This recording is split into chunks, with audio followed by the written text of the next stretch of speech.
Good evening and welcome to the June 2nd, 2021 meeting of the Arlington County Planning Commission. I'm Jim Lantelmi, Chair of the Commission. This is the first of two evenings scheduled for our public hearings. Tonight, we will be hearing a right-of-way easement vacation on the application for 2001 South Clark Street. We'll also hear a number of matters related to an application regarding amendments to site plan number 66, known as the RCA building in Roslyn, and actions related to the request to advertise the Pershing Drive Special General Land Use Plan Study. At tomorrow's meeting, Thursday, June 3rd, we will hear two items. The first will be a proposed amendment to the Clarendon Revitalization District height map to account for modifications to proposed buildings at 3275 and 3251 Washington Boulevard, and also items regarding the phased development site plan number 346 and site plan number 346, known as Land Bay C in Crystal City. If you're here for those two items, note that they will not be discussed tonight. Now, some items I'm required to share with you now. For the safety of our staff and residents, we're holding this meeting virtually. Welcome to our commissioners, county staff, applicants, and community members who are all joining remotely.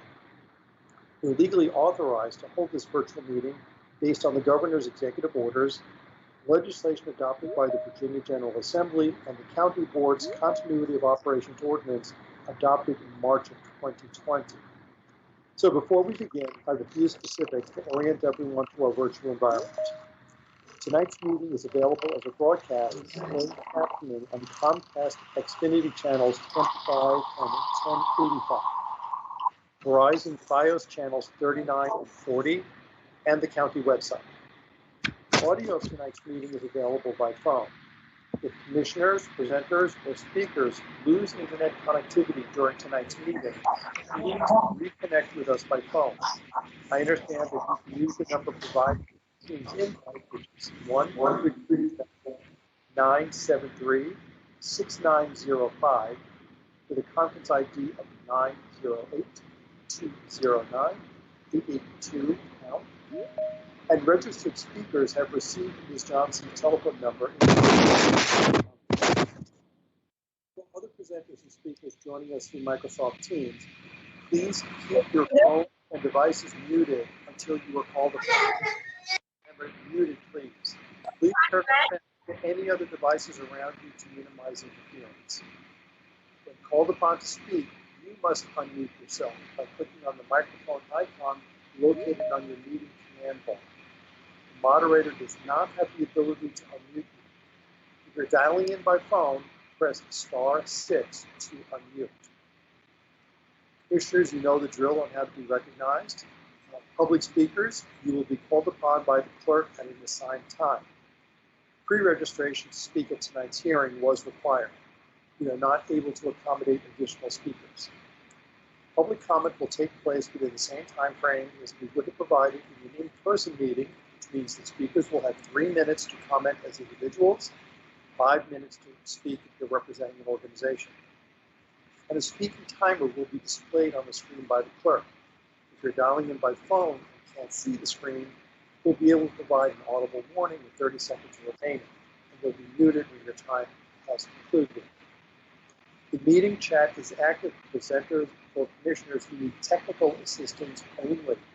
Do not use the meeting chat for discussion, public comment, questions about agenda items, or requests for more information. All your public comments must be shared verbally for the record during the assigned public testimony period. Finally, this is a public forum. Tonight's meeting is being recorded and posted on the county's website. All information associated with tonight's meeting, whether written or spoken, is subject to the Virginia Freedom of Information Act requirements. Time now to move on to the agenda items. Madam Clerk, can you please call this Item number 1 is a vacation related to 2001 South Clark Street, known as Richmond Highway. We have Linda Collier, our DES staff, to present this item this evening. What this is all about, since we heard this last month.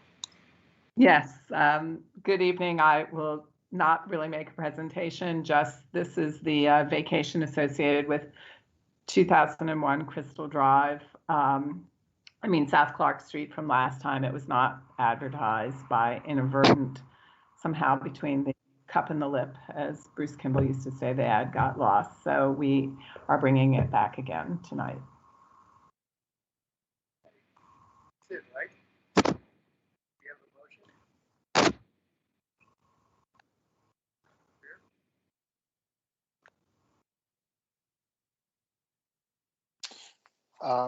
Mr. Chair, I can. I don't know if I'm the only one in this boat, but you are barely audible to me when you speak. But that said, I'm going to move that the Planning Commission recommend that the County Board enact the attached ordinance of vacation to vacate a portion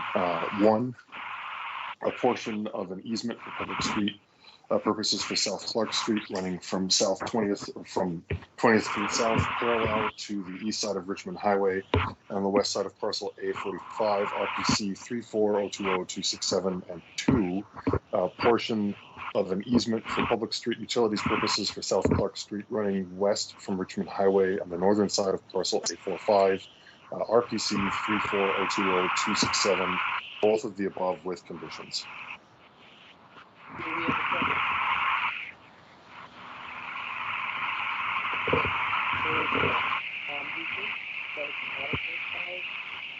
Mr. Chairman, Yes, Commissioner Saul. a couple things. One, I agree with Commissioner Weir that it is hard to hear you. I'm also getting a lot of feedback from somebody. Second, with regard to Commissioner Weir's motion, I think it is generally the practice of the Planning Commission to make a finding that the proposed vacation is in substantial accord with the comprehensive plan, but Ms. Collier might clarify that for us. But I believe that that is the recommendation, and it's on page 2 of the staff report. Ms. Collier, The correct is the finding that it's in substantial accord with the comprehensive plan. I see, and that is so.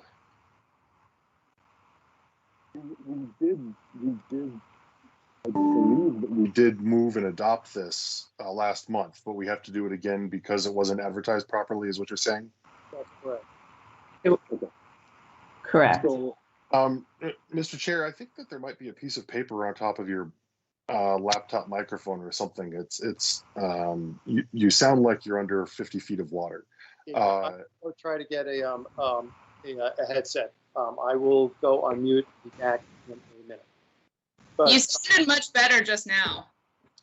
you can hear it now? Yeah, maybe you moved something, but that was audible. Okay, great. Okay, then I'm here. So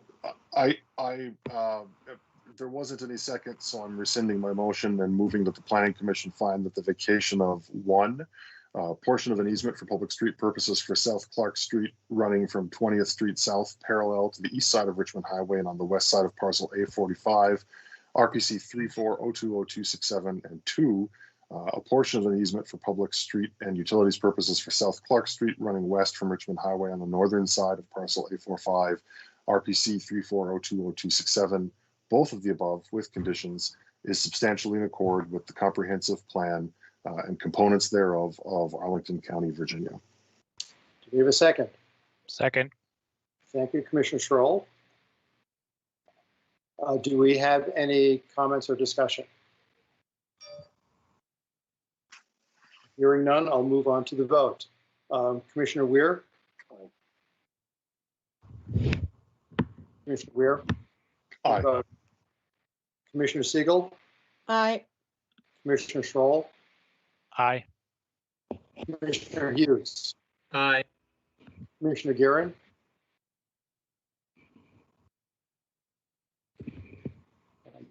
I do not see her here. Commissioner Morton? Aye. Commissioner Patel? You're on mute. I'll come back to her.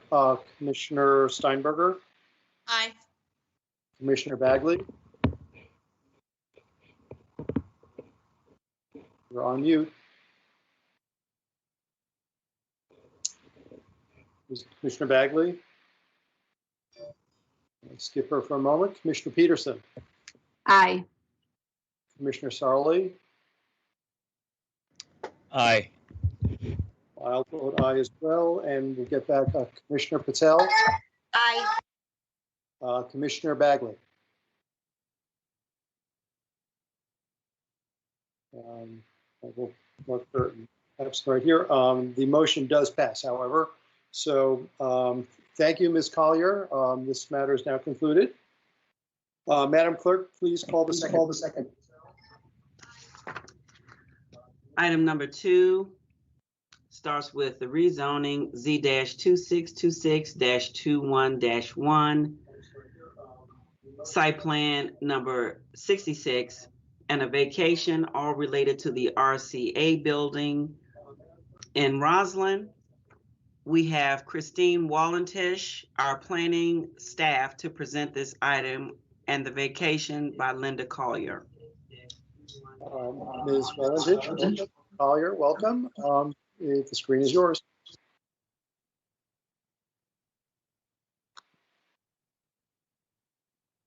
Okay, yes, thank you. Good evening, Mr. Chair and members of the Planning Commission. It's nice to virtually hear and see you all again. Again, and for the record, I'm Chrissy Walentish with the Department of Community Planning, Housing, and Development, and I'm joined by Dennis Sellen with the Department of Environmental Services, and we're here to present the Roslyn RCA redevelopment project tonight. The subject items that you will be considering tonight include rezoning of the subject parcel from CO and S3A to CO Roslyn, a site plan amendment to construct a 423-unit, 27-story residential apartment building with ground floor retail and a below and above grade parking garage, and multiple vacations surrounding the site.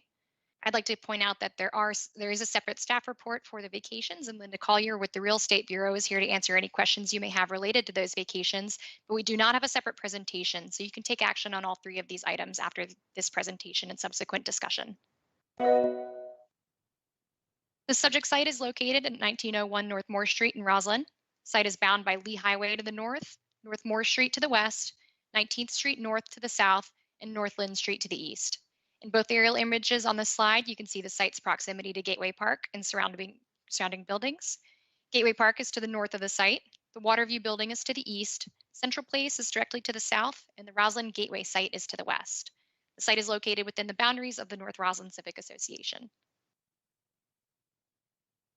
The site is currently developed with a 13-story office building constructed in the 1960s known as the Roslyn East Building. The existing building contains retail uses on the ground floor and the second level and is connected to the Roslyn Gateway building to the west by a skywalk that crosses over North Moore Street, as you can see outlined in red in the image on the left.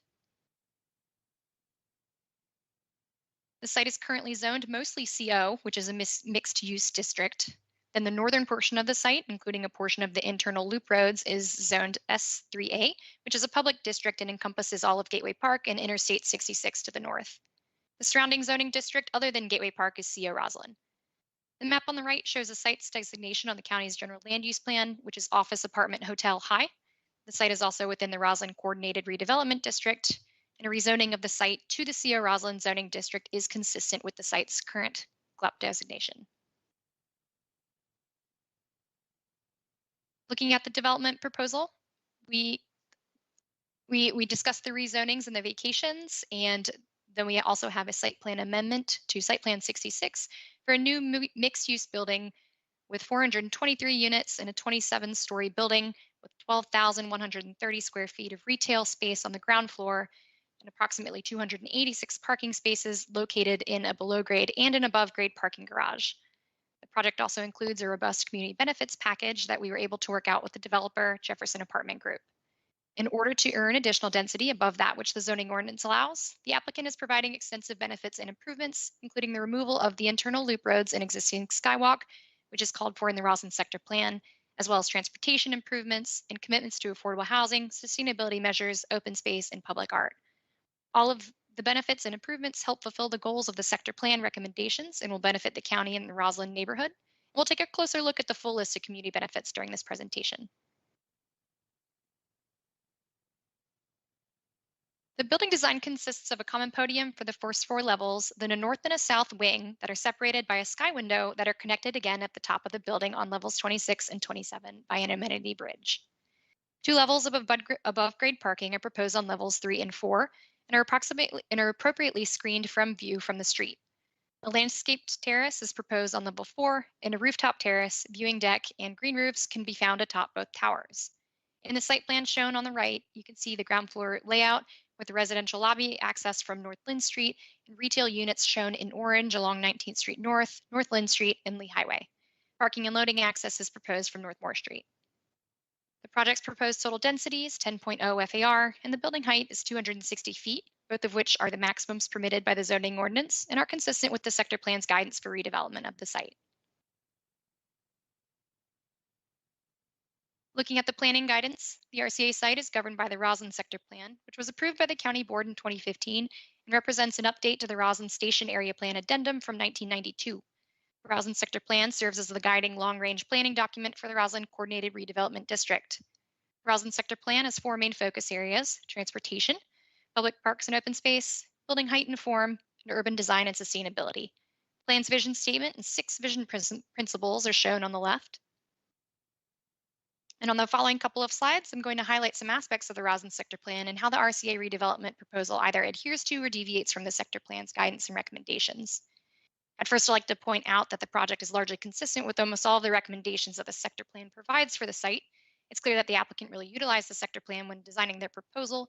In addition, the associated staff report details several additional aspects of the project and how those conform to the sector plan recommendations as well. The sector plan provides a significant amount of guidance on urban design, building height and form, and urban form in order to foster a vibrant and dynamic urban places through strategic and thoughtful urban design interventions. The sector plan utilizes a peaks and valleys policy that aims to achieve the objectives listed on the left of this slide. Staff finds that the proposal is generally in conformance with these objectives. Included in these objectives is a sensitive edge transitions map, which is designed to ensure proper transitions between buildings and the surrounding environment and uses in Roslyn. The Lee Highway frontage of the site is designed as a park gateway edge, which means that the project's design on this edge should consider scale, view, shadow, and sky impacts to Gateway Park and appear as a gateway to Virginia. The project adheres to this recommendation by the architectural step back of the building on the 4th level for a landscape terrace, as well as landscaping features along the Lee Highway frontage, including a decorative planter and retention wall, and potential opportunities for outdoor seating and interactive art feature. Sector plan recommends gold street types for all 4 frontages around the RCA site. Gold streets have some flexibility in the types of ground floor uses and include retail sales, food establishments, entertainment establishments, retail services and repair, and retail equivalents. The building is proposed to have either retail or retail equivalents along 19th Street North, North Lynn Street, and Lee Highway. However, along the North Moore Street frontage, a large portion of the building and facade is taken up by parking and loading access and a bicycle showroom. Staff acknowledges the site constraints here. This is a very long and narrow parcel, so uninterrupted retail on all 4 frontages of the site would be extremely difficult, given that the parking and loading must occur from somewhere. Staff did work with the applicant on alternative locations and designs to their parking and loading access, but no solutions existed without significant impacts to the building design or provided parking spaces. To account for the lack of retail storefronts on North Moore Street, staff has worked with the applicant to provide enhanced landscaping features on North Moore Street in between the parking access points in the form of a landscape strip along the streetscape and a couple options for either a green wall or a decorative treatment on the building facade. The intent of these features is to draw attention away from the building facade and from the parking and loading, and instead draw toward enhanced biophilic design features and spaces. For transportation-related aspects of the project, staff utilized the following plans and studies to guide our review, including the Master Transportation Plan, Roslyn Sector Plan, the Core of Roslyn Study, and the Lee Highway Planning Study. The proposed transportation aspects of the project are largely consistent with the available planning guidance for the area surrounding the site, which is outlined in more detail in the staff report. This slide includes some highlights of the transportation-related details of the project, including the proposed parking ratios information on bicycle lanes, and I'll also mention the additional transportation improvements that are being provided as part of the community benefits package, which I'll get to in a moment. The Transportation Commission discussed the project at their May 27th meeting and voted to unanimously approve the project. There was an amendment by the Commission for staff to consider relocation of the existing slug lane located near Fort Myer Drive and North Moore Street. However, it was discovered after the meeting that the slug lane is already being relocated to 1777 North Kent Street for at least 2 years due to the construction at the Roslyn Holiday Inn site just a couple of blocks away. For sustainability, on the left, I've listed the applicant's commitments, each of which help fulfill the Roslyn Sector Plan recommendations for sustainability, which are outlined to the right on the slide. The applicant's sustainability commitments are also aligned with the county's adopted community energy plan. I'll also note that since this site plan was accepted by the county prior to the adoption of the 2020 Green Building Bonus Density Incentive Policy Update, it is grandfathered under the 2016 Incentive Policy. However, the project's sustainability commitments meet the requirements of the 2020 Incentive Policy, which demonstrates the project's commitment to enhance sustainability in green building design and construction.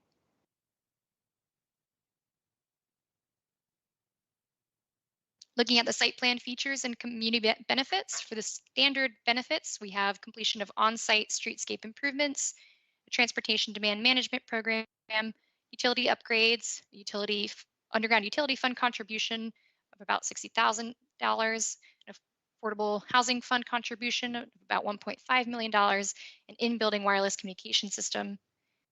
Then as far as community benefits that the applicant will be providing in exchange for additional density for the project to get them to that 10.0 FAR, the applicant will be providing removal, or they'll be removing the inner loop roads and skywalks across North Moore Street as is recommended by the sector plan. For transportation, we're looking at the reconstruction of 2 intersections, one at 19th Street North and North Lynn Street, another one at 19th Street North and North Moore Street, relocation of a red light camera at North Lynn Street and Lee Highway, ADA ramp relocation at North Lynn Street and Lee Highway, a new Capitol bike share station plus maintenance for 2 years, buffered bike lanes on 19th Street North, protected bike lanes on North Lynn Street, bike lanes on Lee Highway, and colorized asphalt for bus lanes in the westernmost travel lane of North Moore Street. For sustainability commitments, which I also covered on a previous slide, the applicant will be committing to LEED Gold Green Building Certification, 22% energy savings, and that is over the current ASHRAE standards, Energy Star score of 80, 4% electrical vehicle charging stations, as well as 22% EV-ready infrastructure for charging stations, vegetated green roofs, and on-site renewable energy in the form of solar panels. For affordable housing, the applicant will be providing 12 on-site committed affordable units. That consists of 6 one-bedroom units and 6 two-bedroom units, affordable up to 80% AMI. For open space, the applicant will be providing a cash contribution of approximately $2.2 million to go towards improvements within Roslyn, such as for Gateway Park. And for public art, the applicant will be providing a cash contribution to the Public Art Fund of approximately $150,000. The SBRC reviewed this redevelopment proposal during one virtual community engagement session held in January 2021 and 2 virtual SBRC meetings held on February 11th and March 15th of this year. As a result of the SBRC process, the applicant made several revisions to the project, including the inclusion of bird-friendly glass on a portion of the ground floor, as well as the inclusion of other biophilic design elements, the inclusion of buffered bike lanes on 19th Street North, and the inclusion of accessible retail entrances and appropriate and attractive screening for the above-grade parking. As far as other advisory groups, I mentioned that the Transportation Commission discussed the project last week at their meeting, and the Housing Commission will discuss the project tomorrow evening. The County Board is scheduled to consider this item at their June 12th, 2021 public hearing, which is next Saturday. As far as report and condition updates, I just have a couple updates since the report was released to you all last week. I have since received the student generation figures from APS. These are standard with how APS calculates these. There was just a delay in getting them from APS. You can see that generated, it's estimated about 37 elementary school students and then 14 middle school and high school students each. And then these following school districts for Arlington Science Focus Elementary School, Dorothy Ham Middle School, and Yorktown High School. As far as condition updates, we are still waiting on some finalized condition language, both internally and working with the applicant on finalizing some conditions for condition 21 regarding the streetscapes, the street tree spacing, condition 26 regarding specific retail facade transparency and a percentage there, Condition 58 regarding landscaping on North Moore Street, and Condition 59 regarding off-site bicycle lanes.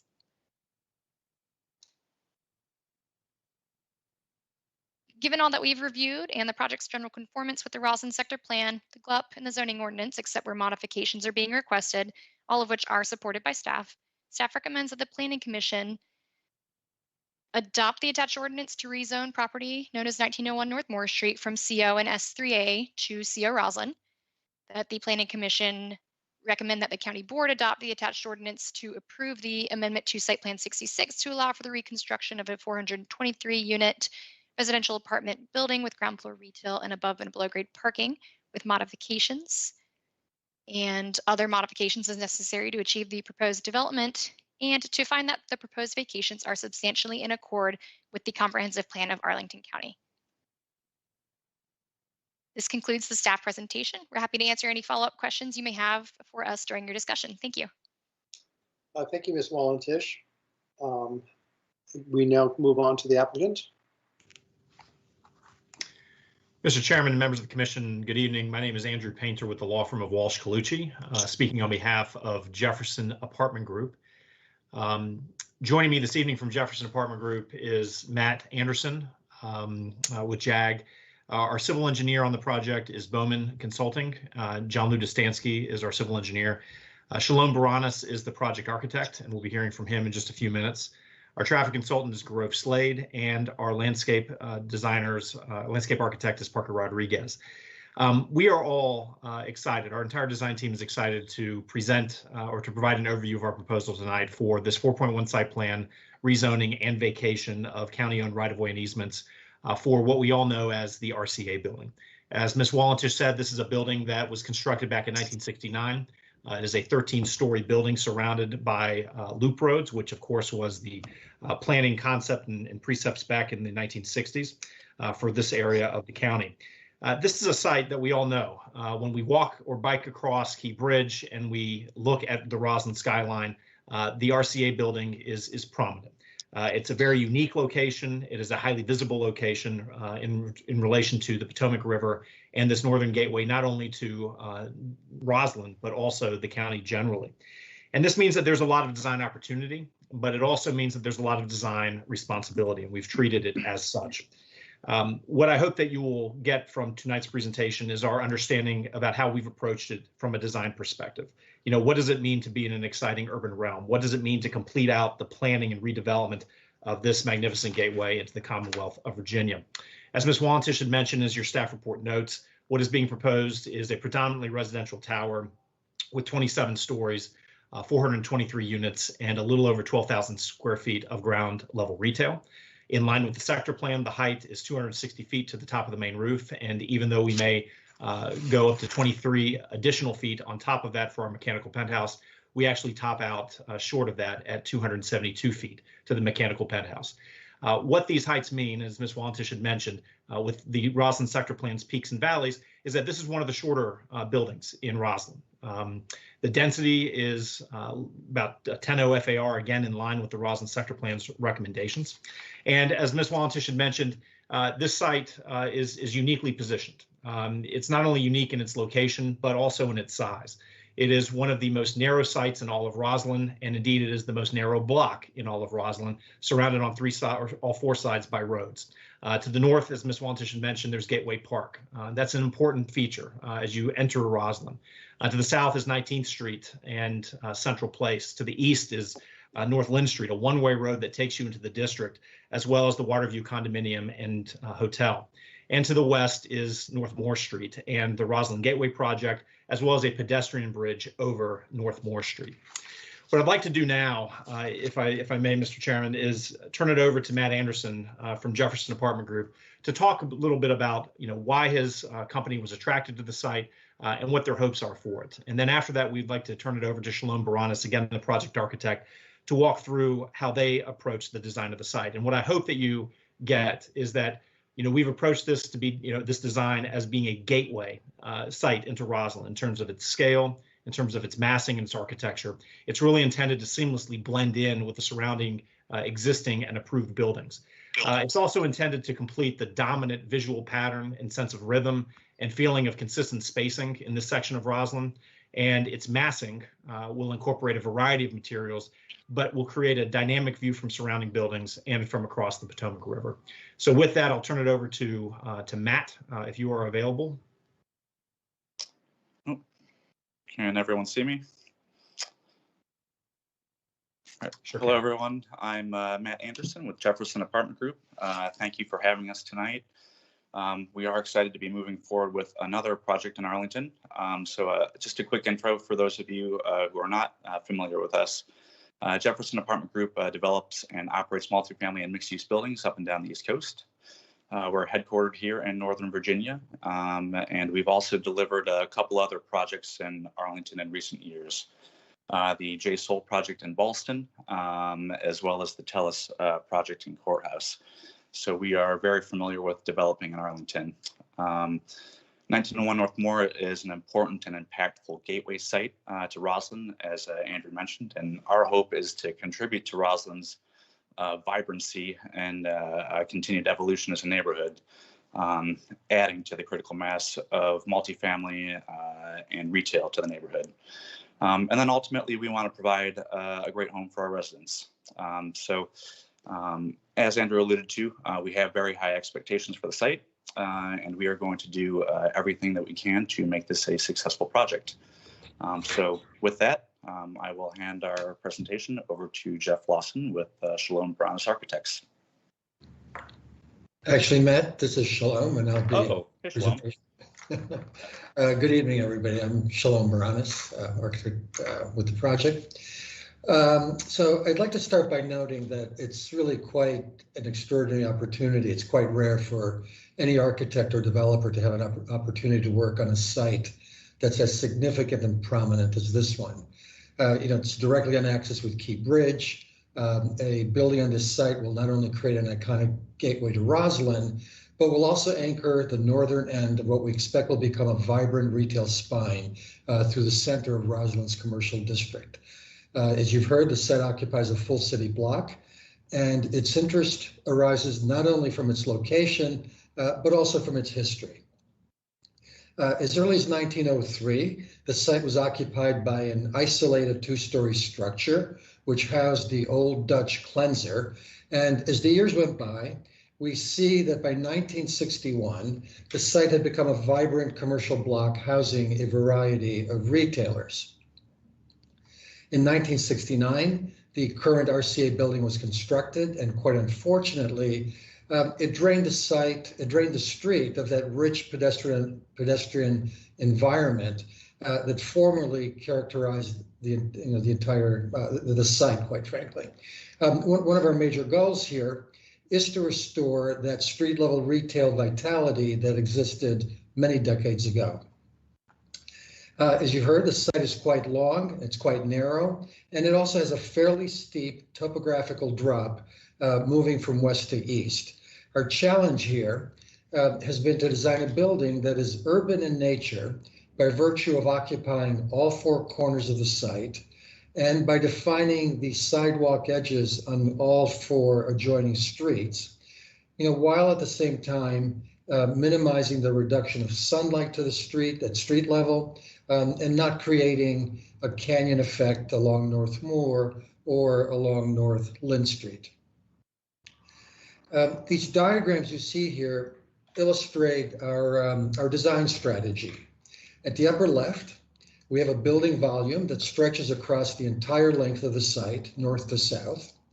It's long, and so on the upper right in that diagram, you see that we started to sculpt it by introducing an 18-story tall opening in the center of the block, and we refer to this as a sky window. On the lower left, we continue to sculpt this mass by reducing the height on the north and the south end, and also by sliding the upper floors of the north bar, which faces Key Bridge, sliding it away from the property line on North Lynn Street. And finally, on the lower right, we started to explore the possibility of reducing the apparent overall size of the building by differentiating materials, using a light off-white hue on the north and a somewhat darker, grayer one on the south. All this sculpting dramatically increases the amount of sunlight reaching the sidewalks on both North Lynn and North Moore Streets, while giving us the opportunity to create a number of outdoor landscape terraces for the residents, which are highlighted in green in this diagram. We located, next one, please. We located a pool on the south roof. To the left, on the left-hand side of the slide here. We created a viewing deck on the north side, and then we created a series of seating areas on the 4th and 5th levels with a whole series of terraces there.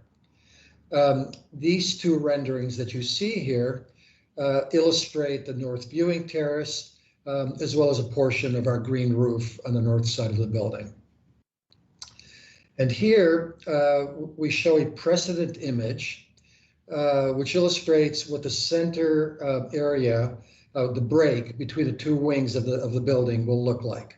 I think it'll be quite dramatic with that bridge spanning across this opening. The base of this opening will be landscaped similarly to what you see here, and it will also be accessible to the residents of the building. And this is basically the roof of the 4th floor of the building. Next, please.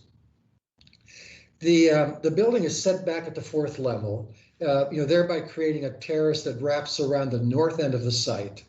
We're introducing plantings and a trellis here, and both of these will be quite visible from the street. We've designed a series of seating areas on the 4th level, utilizing natural materials such as wood and stone. The creation of all these outdoor areas, as well as the introduction of the center sky window, all serve to maximize exposure to natural light and enhance the connection between the residents and nature. And that has been the thrust of our approach to biophilic design on this project. The lower floors of our building accommodate retail, residential support areas, and parking. In this rendering, you can see that we've made an effort to articulate the base of the building in order to create a lower scale that I think will relate really well to the street, all 4 streets adjoining our site. We've designed the ground floor in a manner that activates all 4 corners of the site with retail, and it also extends the retail all along North Lynn Street. There's only one interruption here, and that's for the main lobby entrance to the building. We've designed the retail storefronts to be flexible, flexible enough to accommodate entrances everywhere you see red arrows in the floor plan. The North Moore side of the building accommodates the entrances to our loading docks and to the garage. We did study the possibility of introducing an east-west service alley across the middle of our site to accommodate a loading entrance and a garage entrance. But we found that the topography was just too steep to accommodate truck maneuvers along that service alley. And that's why we've placed all of that on the west side of the building on North Moore Street. We have made an effort here to activate North Moore Street, as I said, with retail on both corners, a visible bike room, and then green screening on portions of the facade between the garage entrances, between the 2 garage entrances that we have. We've divided the parking so that 1/3 of it is above the retail and 2/3 of it is below grade. The above grade will be screened with a series of decorative metal screens infilling a precast frame. This will present a highly decorated facade on each of the 4 sides of the building above the retail. The presence, and you see that here in this rendering. So the presence of high bedrock on the site, and that's indicated with a red line in the 2 sections on the left, and the proximity of the metro tunnels to our building, which are indicated in those tan curved areas on the right, on on the far right of your screen. So all of that prevented us from locating any additional parking below grade. Blasting bedrock above a metro tunnel is not something we do often, and we try to avoid it completely. And as I imagine, WMATA does not look at that favorably. So that's what led to us having to put some of the parking above the retail. We did stack the ramp to the below grade beneath the ramp to the above grade here along North Moore Street. And here I'd like to point out that we've also designed a series of landscape strategies for the sidewalks on all 4 sides of the building. And those 4 strategies are illustrated by the precedent images that you see at the bottom of the screen here. An important aspect of our building is its height, as you've heard, and especially as it relates to the context. At 260 feet, our building will be considerably lower than the new buildings to our south. An important consideration for us has been our relationship to the Central Place Observatory. The lower left image shows in red, that very slight vertical red line that you see there. It shows the only portion of our building that will be visible from the observation deck. You can see that it will not be obstructing anything in the view corridor. So I'd also like to highlight some of the sustainable features of our project. You've already heard them mention it.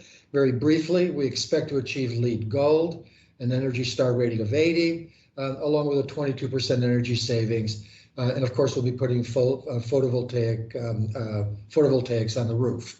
The elements listed here below those headlines, are the foundation of our strategy to achieve these goals. Along with our emphasis on biophilic design, we hope that this will become a model project for sustainability in Roslyn. And I'll conclude here by noting that we've approached the design of this project with the guidelines of the sector plan very much in mind. We paid particular attention to issues related to architectural character, urban design, skyline issues, treatment of public spaces, maximizing daylight, clustering services, and of course, as I've just mentioned, sustainability. I hope you'll agree that we've been reasonably successful in realizing all of these aspirations, which are so well articulated in the Roslyn plan. So with that, I'd like to thank you for your time, and along with the rest of our team here, we will all be happy to answer any questions that you have. Jeff, maybe you can put the rendering back up.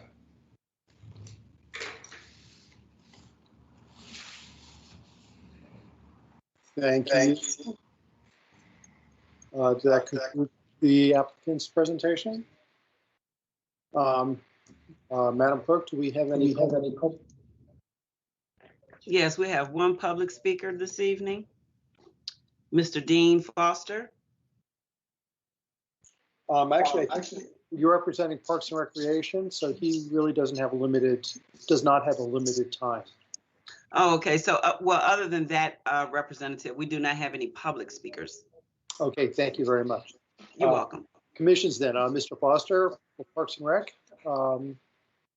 Please go ahead. Yes, Mr. Chairman. I'm assuming you all can hear me. Is that correct? Yes, I can hear you. Okay. The Park and Recreation Commission is generally supportive of the development proposal to construct a residential building on the site. We agree the design would be unique to Roslyn, being 2 towers, each topped by vegetated green roof terraces with a distinctive sky window connecting the towers and an observation deck.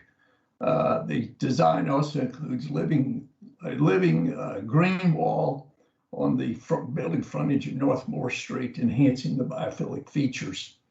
The building is also directly adjacent to Gateway Park, and in consideration that there is a lack of on-site open space, the applicant will provide $2.2 million as an open space contribution that will go toward further developments to public open spaces in Roslyn, such as Gateway Park.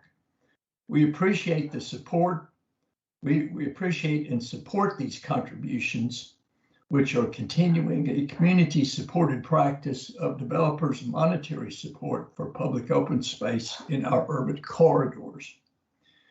There is one matter that I must bring up, however. As a result of the SPRC meetings, several revisions were made to the project design, including the addition of bird-friendly glass on a portion of the ground floor of the building. However, we believe that the skyway, the sky window, provides a serious fly-through danger for birds and should also have bird safety glass. We also suggest that more of the northern facade of the building should be bird safe. Those floors of the building, the northern facade, will be exposed to the very near natural areas inland along the river, which is one of the most active bird habitat and migratory flyway corridors in our region. In summary, the Park and Recreation Commission is generally supportive of the applicant's request for the rezoning and site plan amendment for development of the Roslyn RCA building, with the caveat that the provision of more bird-friendly protective measures should be included in the final design. Thank you, Mr. Chairman. Thank you, Mr. Foster. Are there any other commissions who wish to be recognized and speak? Okay, We do. Mr. Afio? Thank you. This is Timothy Afio from the C2E2, the Climate Change, Energy and Environment Commission. Right. Sure, yeah. Okay. I want to echo the comments from Dean from Parks and Rec. This is quite an impressive project. I'm personally very happy to see the attention that's been given to biophilia, as well as energy efficiency with the LEED Gold rating. I do have to make kind of an overarching statement, which is that Arlington County has set very ambitious energy targets for ourselves through the CEP.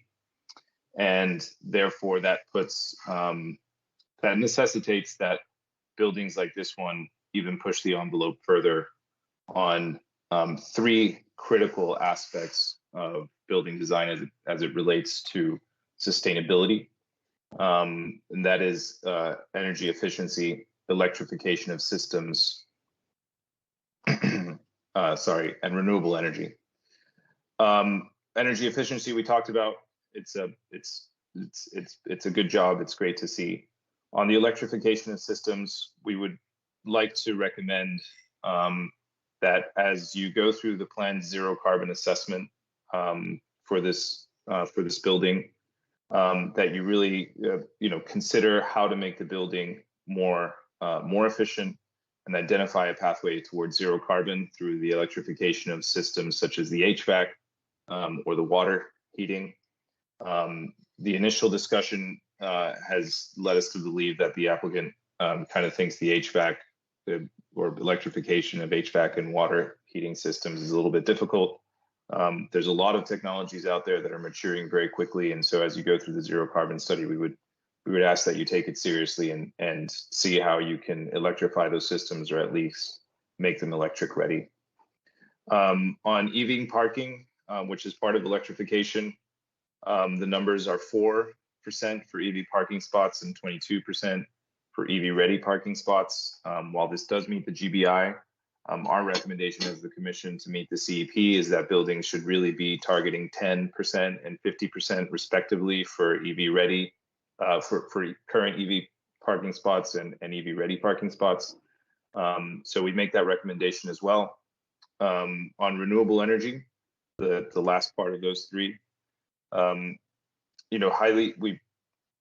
we recognize the big strides that this project has done by putting solar PV on the rooftop. Again, the CEP has very aggressive targets, and therefore we also suggest that the applicant look into the purchase of offsite renewables, either through a virtual power plant VPPA, virtual power purchase agreement, or RECs, renewable energy credits, to offset the carbon emissions generated through the use of electricity. So just again, it's a great project. Happy to see it. Making those caveats and just trying to reflect the position of Arlington County and the CP. We'll be formalizing these comments through a letter and to the SPRC and to the board, and so those will be available to everybody. Thank you. Thank you, Mr. Fio. Are there any other commissions that would like to be recognized?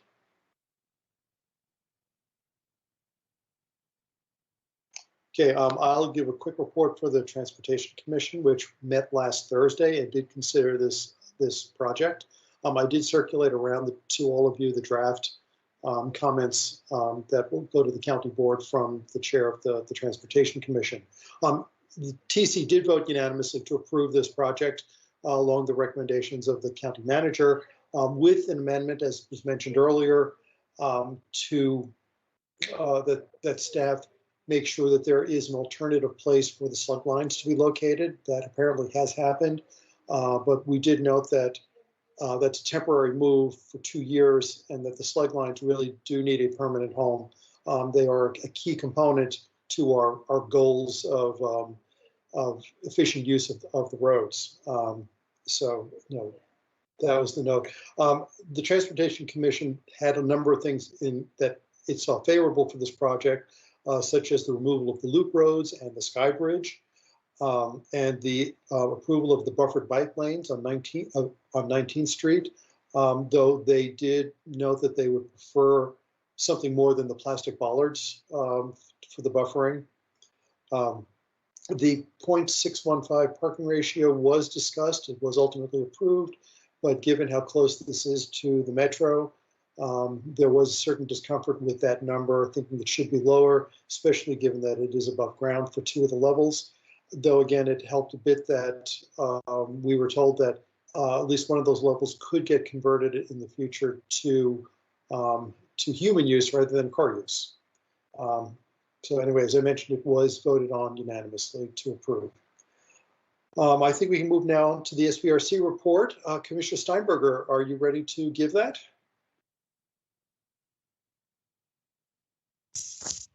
Yes. Thank you.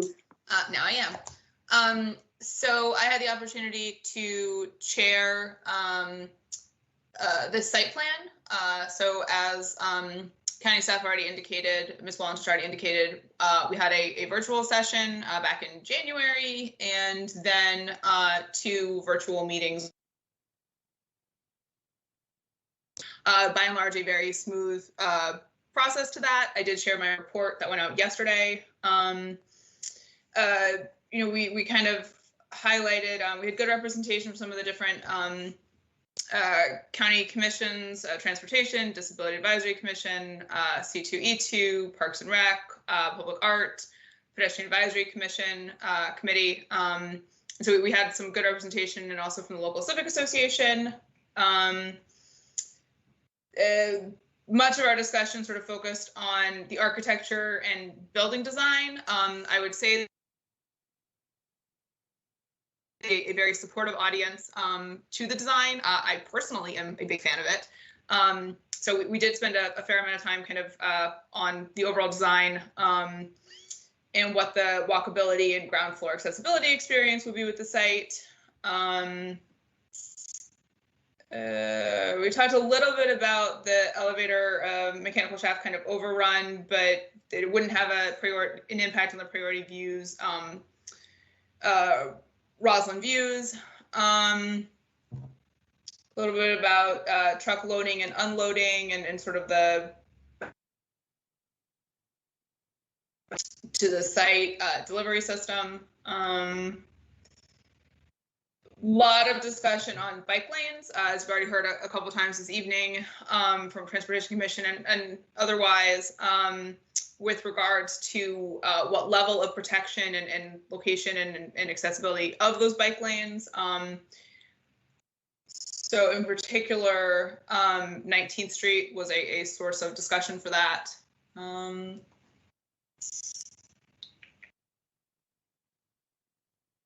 The plan does not specify the type of bike lanes that need to be right on 19th Street. So whether it was going to be the buffered or otherwise was sort of not specified in the plan. We talked a bit about the parking lot, the parking structure in terms of what would be above ground and underground. I think ultimately there was a general understanding that some above ground parking was going to be necessary at the site, and that the plan to kind of screen that and appropriately tuck it into the structure of the site and shield that was being handled appropriately. We talked about the convertibility of at least some of the above ground parking due to the flat nature rather than sloped. So that was appreciated. Community benefits. So again, that was open space and what a lot of time discussing kind of the connection with Gateway Park. Sustainability, again, with the electrical vehicle spots and those that could be EV ready. Solar panels, the vegetated roof, and various other biophilic elements. So we chatted about that. Affordable housing was already mentioned, the 12 on-site CAFs in addition to the required cash contribution. The relocation and maintenance of the Capitol bike share station. And ADA accessibility with the ground floor level access plan to avoid steps and ramps. So that would be, truly ADA accessible. And then there was a conversation that I don't ended up on that the Disabilities Commission was pushing for, instead of the standard 2% of accessible units, seeking a commitment for 4%. I'm not sure if that was ultimately determined.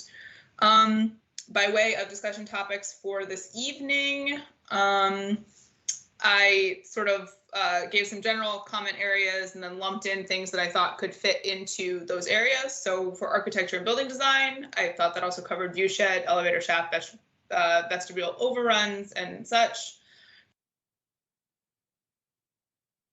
And then the above ground screening, transportation and bike lane that kind of put together, community benefits. I can also cover affordable housing, arch contribution, open space, sustainability, elements, bird-friendly glass, electric vehicle charging. I do want to emphasize that the developer did, add some bird-friendly glass, per the conversations in the SPRC sessions that we did have. I think there is still an open topic of whether that is enough by way of glass and changes to the design, or if there's an opportunity to do more with that and what that could or would look like. So I expect that to be a topic as well. And then there's some motions, which we will get to. Thank you, Commissioner Steinberger. It was a very thorough report. In addition to the 5 discussion topics that you've outlined, do any of the other commissioners have anything they would like to add to the discussion topics? Commissioner Schroll and then Commissioner Morgan. Thank you, Mr. Chairman. I just wanted to add a discussion of the site plan conditions that are still under consideration that were on Ms. Wallentish's slide 16. Thanks. Okay.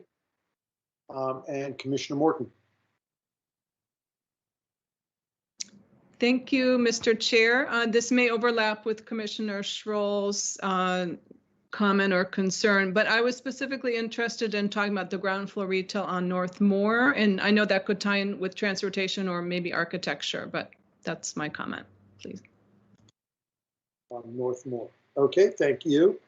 Okay, the item is now with the commission. let's move on to our discussion. And why don't we start off with architecture and building design, which includes items such as the view shed, the elevator shaft, and the vestibule overrun. Does anybody have any comments they would like to make or raise on those? And actually, why don't we throw into that the ground floor retail that Commissioner Morton has raised? So Commissioner Morton, since you raised it, would you like to comment?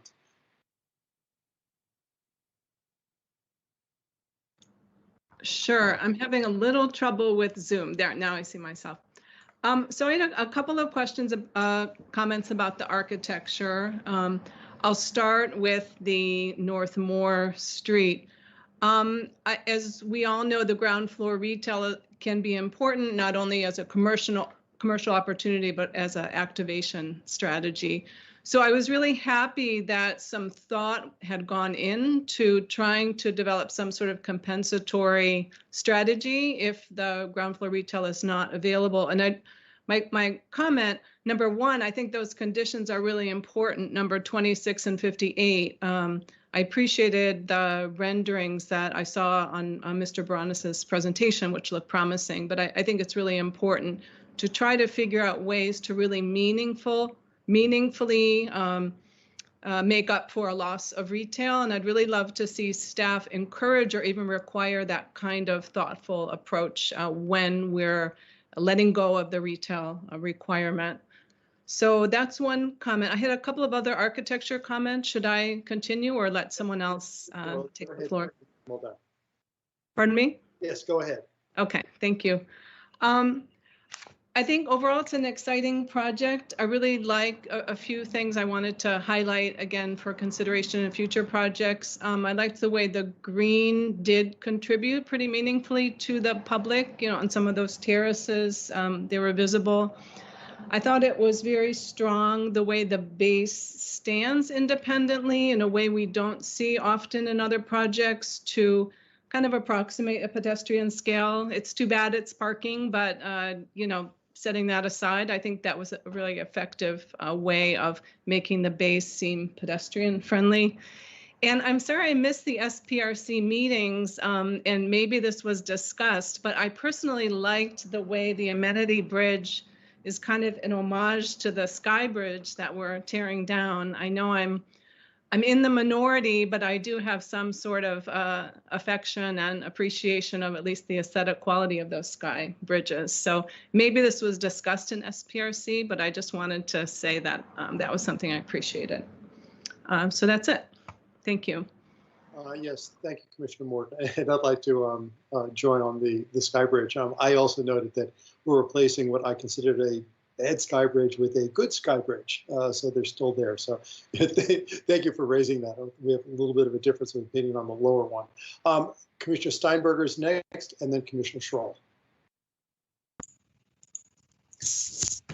I'm really taking this, I don't know if SPRC chair privilege is a thing, but I'm really just taking the opportunity to reiterate how much I like the design of this building.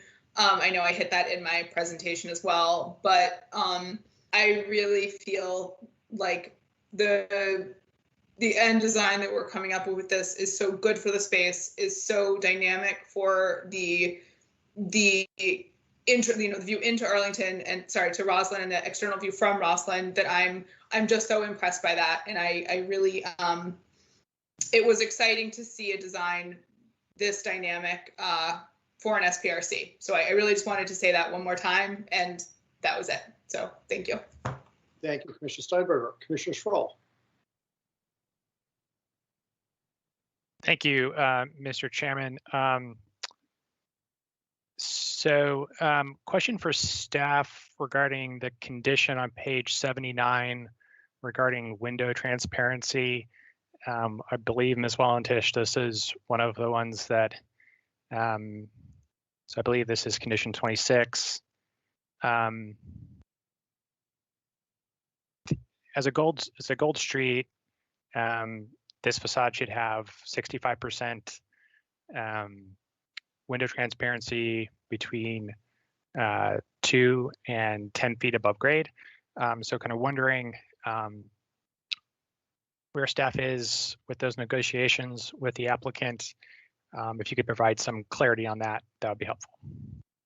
Yes, thanks, Commissioner Stroll. I certainly can. So the outstanding issue is that the applicant had actually proposed a reduced percentage of transparency for ground floor retail transparency. I think they had suggested 58%. In internal discussions with our urban design team, we're not really supportive of that because their justification was because of the reasoning was the bird-friendly glass on a portion of the ground floor, and we acknowledge that it's just a very small portion of the ground floor they're actually providing that fritted bird-friendly glass. It's just on that bicycle showroom glass. So we likely will go with the retail plan recommendations. We just hadn't quite finalized that with the applicant and worked that detail out with them. So I wanted to leave it as still outstanding, but we are likely not in support of the lower request that they're seeking there. But you likely will see that standard remain. Thank you, Ms. Walentish.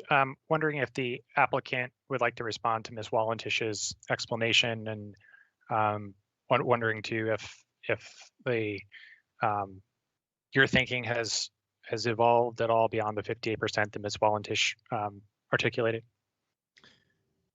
Commissioner Stroll, this is Andrew Painter. I'd like to recognize either Shalom Baranis or Jeff Lawson with Shalom Baranis Architects.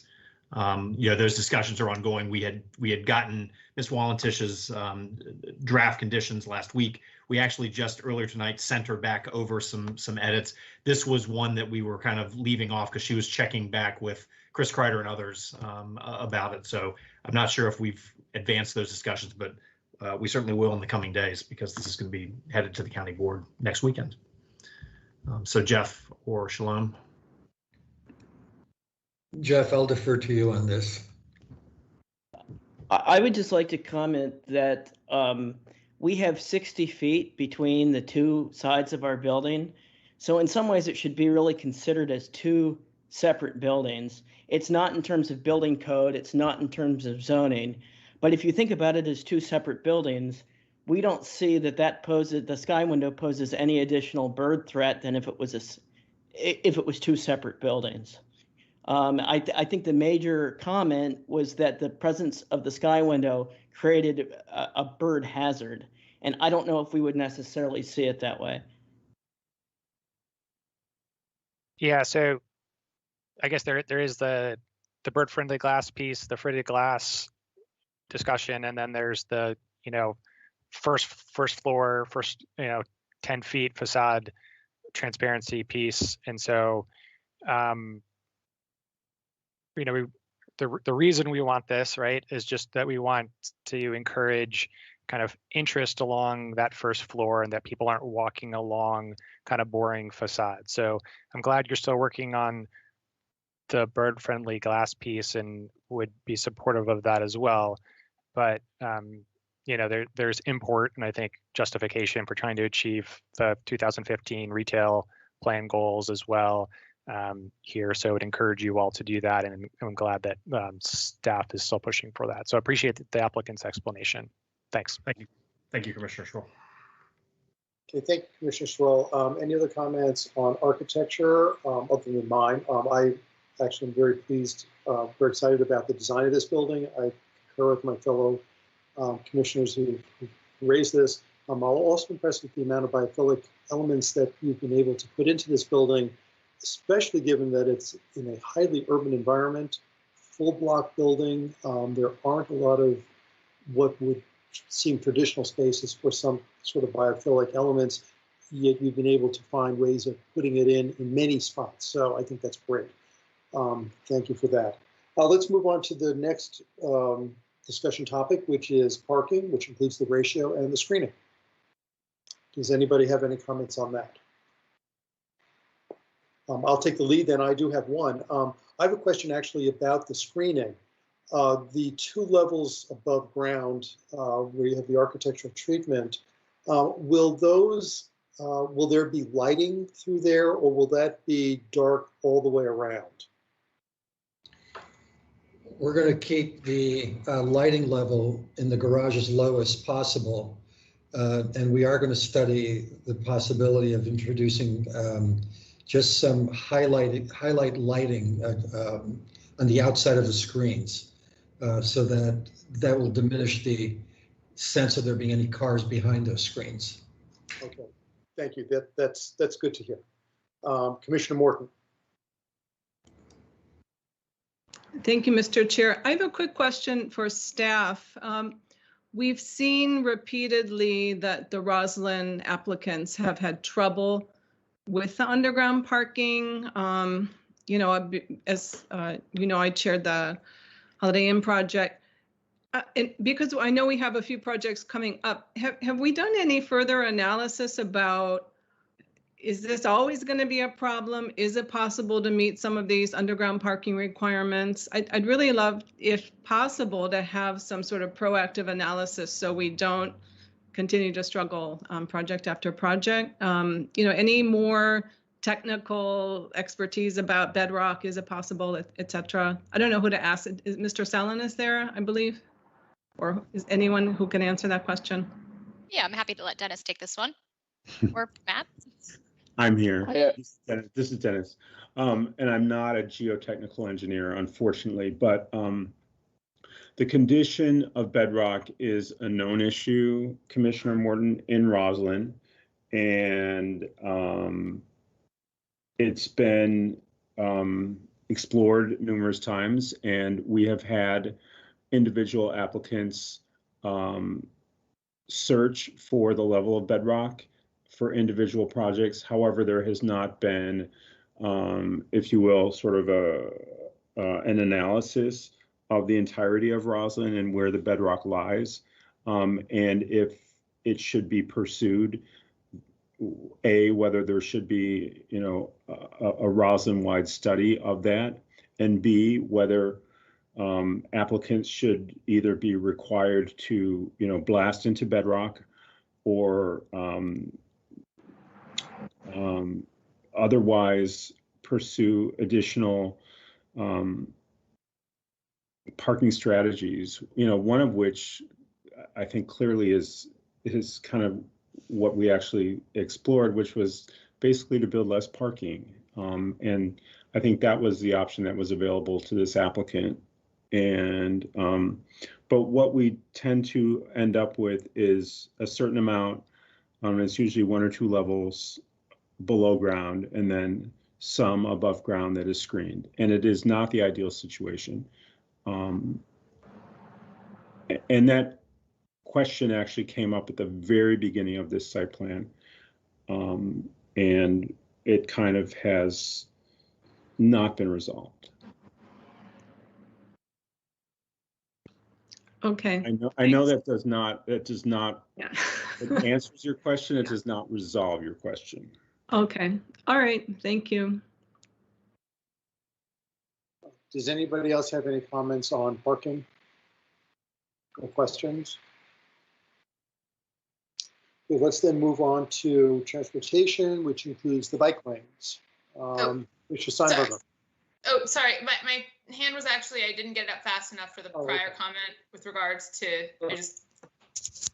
I did want to say, and I appreciate that we did discuss sort of the underlying condition, for lack of a bedrock situation, ground condition, for lack of a better kind of terminology at the very beginning, you know, before even the virtual engagements for the study. And I think that, you know, as Commissioner Morton said, you know, that does keep coming up. And I think it's something that we're, you know, if ultimately it's going to be sort of an overall survey of what is there and what the condition is, the question is going to be who and how is that paid for? Because it's not going to be appropriate to apply to kind of any one project. And I think that's just a bigger conversation, but it is something that and maybe eventually there'll be a bedrock breakthrough, so to speak. But I just want to say that. Thank you. Thank you, Commissioner Steinberger. Is there anybody else who has any parking related questions or comments?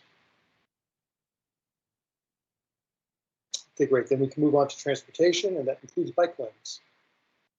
Does anybody have any comments they'd like to raise on that?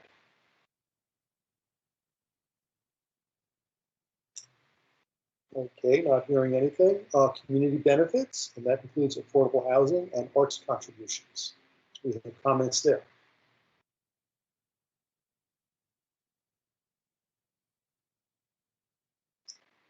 Okay, I'm not seeing anything there. Let's move on then to sustainability. That includes the biophilic elements. We already did discuss bird-friendly glass, but also electric vehicle charging. I actually do have a comment on electric vehicle charging. See Commissioner Troll as a handball. That's where I'm done. I noticed that you're having 22% EV ready in light of a number of manufacturers announcing a surprisingly expedited schedule for going all electric, a number of them by 2030. I have a feeling that you're going to be needing more than 22% EV at some point during the life of this building. It's pretty significant. Expect it will be here for at least 50 years. You're at some point going to have to go to a very, very high percentage of EV spaces, assuming people are still parking in the building. That's a comment I have. Do you have any comments on that? I'm talking to the applicant. Mr. Chair, this is Andrew Painter. I saw Matt Anderson pop up. I know that we've talked about this and that, we'd probably be open to taking a look at that, but Matt, are you on?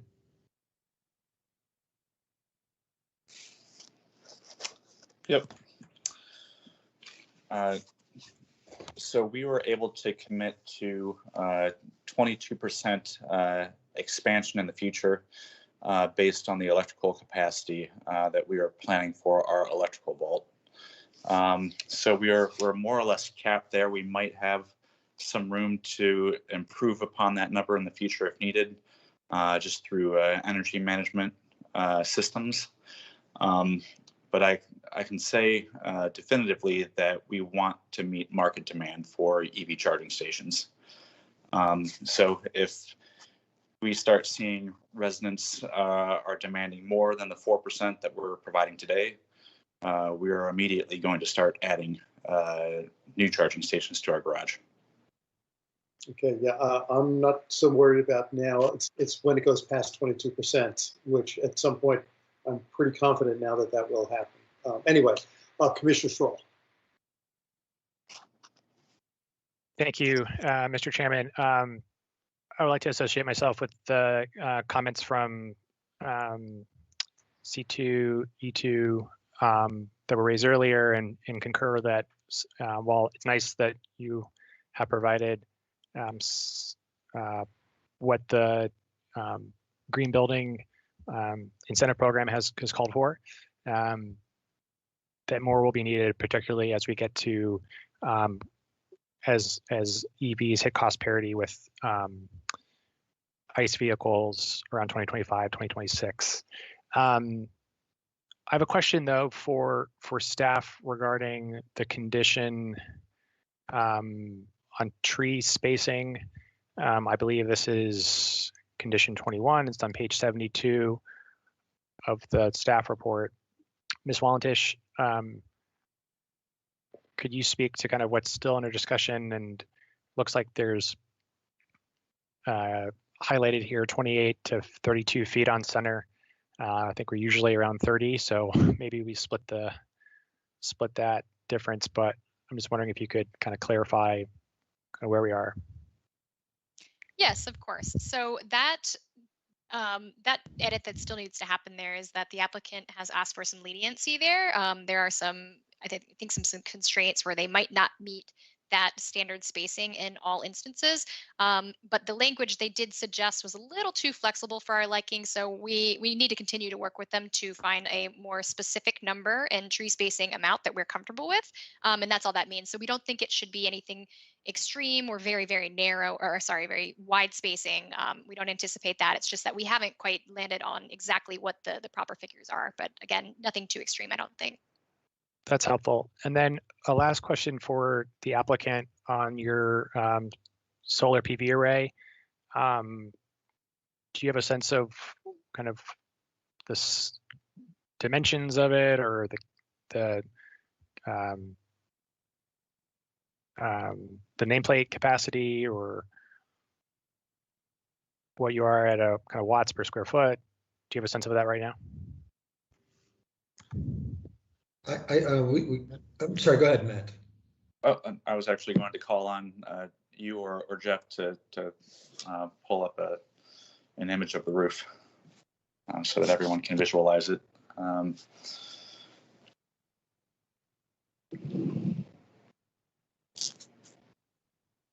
And from a capacity standpoint, the proposal we've received thus far from solar panel provider is we can fit 47 kilowatts worth of solar panels on our roof. But we are limited in the amount of rooftop space we have to actually place solar panels. So it is the more or less the light gray area outlined in the middle, as well as the green roof areas on top of the elevator penthouses. And we did get confirmation that we can do both solar panels and green roof in the same space. Thanks for that. So yeah, I mean, I'm glad you're doing this, and thank you for doing that.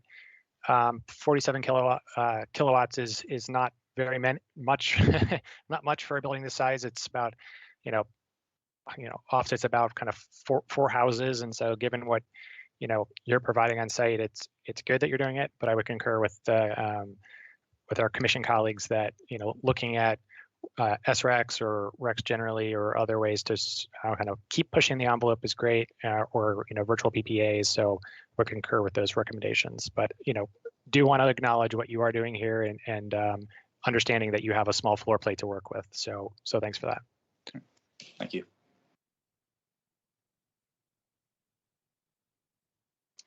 Thank you, Commissioner Schroll. Commissioner Bagley. Thank you, Mr. Chair. I do have just a brief comment on the bird-friendly glass. I was holding it for this portion. I know it was discussed a little bit earlier as well. I just want to align myself with the concerns of the Park and Rec Commission regarding the sky window and the northern facade. And I know some of this is still being discussed, but I will likely have a motion at the end of this just to give that a little bit more weight. Thank you. Okay, thank you, Commissioner Bagley. Commissioner Steinberger, you're next. Thank you. In line with that, I had sort of been holding my comments on this to this portion as well. With regards to the northern facade, is it possible to get a little more explanation on sort of, the genesis of that concerns, or why the developer, to the extent they do not share that concern, why they do not share that concern, with just in particular with that north facade, because that had been an area of concern that I had as well. So Commissioner Steinberger, and I'd welcome Shalom or Jeff to chime in, or Matt too. At least on all the facades, just given the material that's going to be used for the above grade parking, that kind of acts as sort of a natural buffer. And we're looking at between 10 and 36 feet above grade, and the majority of that is covered by our treatment of the parking garage. In terms of the comment about the towers and creating the potential for an additional increase in bird collisions between those in the sky window, we were talking about this earlier as a team, and it's really no different than having two separate towers. It's when we talk about a sky window, yeah, there's an area where people can pass, or that the air can pass through, and light and air trespass and everything like that. But the tower separation is 60 feet, and the separation begins at the 7th level, which is well above the 36 or 38 feet that we typically see for in-flight bird collisions. But Jeff or Shalom, I don't know if you want to talk about the northern side at all, but again, I would just reiterate that our parking garage treatment does help solve the vast majority of the issue in terms of bird-friendly design when you're looking at it between the 10 and 36 foot above grade areas. Thank you. I mean, I appreciate that. If anyone else wants to speak, that's fine, but that is helpful. I would just add that on level 5 and level 6, the glass is actually pulled back quite far for the cantilever, so the glass will be in shade. So we don't believe that that is a huge collision risk either. Okay. Thank you. Thank you, Commissioner Steinberger. Commissioner Gearing. Thank you, Mr. Chair. I guess I want to follow up on this discussion and ask if there's either a county policy or an applicant willingness to perhaps modify the glass if it turns out that it is in fact linked to a number of bird strikes. Hi, this is Chrissy. I'm happy to comment on the county policy. So as you know, bird-friendly glass is included as a priority credit on the newly adopted Green Building Incentive Policy, which a developer can choose to select as part of a project. However, it's not a requirement. However, above that, we don't have any requirements for developers providing bird-friendly glass. And then I'll let the developer speak to. I think we are in the works. Sorry to follow that thought. We are in the works. The county is working on a task force with our Department of Environmental Services as well as some CPHT staff on creating more guidance for staff and for projects to address concerns of this nature. So that I don't have a timeline on that, but I would think within the next year or so you all would receive an update on exactly what our guidance is there. And then I will let the developer speak to. No, thanks, Chrissy. That's really helpful. Like Sarah, and I've attended these meetings. I like this building. I think it's interesting, and I'm so glad we're getting something like this in Roslyn. And it's possible that there will, in fact, be no problems. But I would just hate for this to be the building that's associated with a lot of bird strikes, and want to make sure that we're all on the same page. Thank you. Thank you, Commissioner Guerin. Commissioner Steinberger, do you have something more? Is your hand just looked up?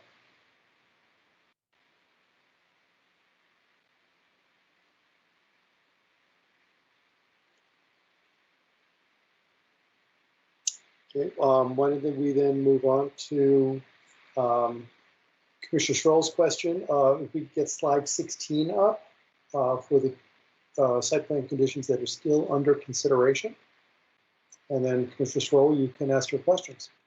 Thank you, Mr. Chairman. I've moved through, I think, almost all of the ones I had, candidly, and fit them into the existing outline. Okay, very good. So nothing further? Not for me at this point. Okay, thank you very much. We've actually gone through our discussion topics. Are there any final words of discussion before we move on to motions?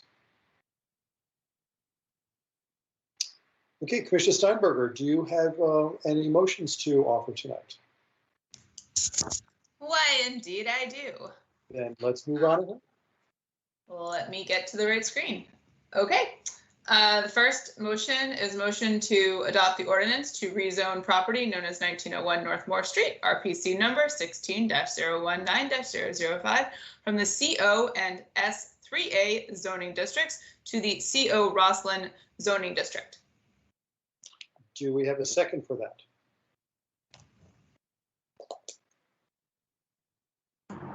I'll second Commissioner Morton. Okay, do we have any discussion on this? Okay, hearing no discussion, why don't we move on to a vote then? Commissioner Weir? Aye. Commissioner Siegel? Aye. Commissioner Schroll? Aye.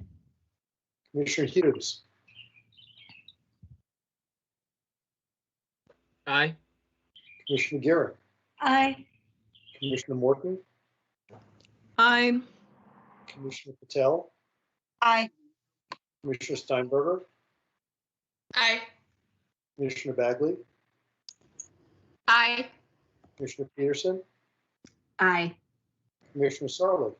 Aye. And I will vote aye as well. Do you have another motion, Commissioner Steinberger? I believe I do.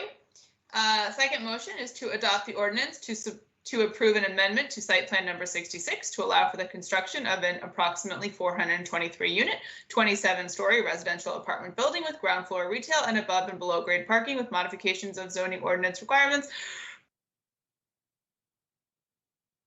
The goals of the Roslyn Sector Plan, reduction in the number of required loading docks, residential and retail parking ratio reductions, reduction in required setbacks, density exclusions, and other modifications as necessary to achieve the proposed development plan, subject to the conditions of the ordinance. Do we have a second?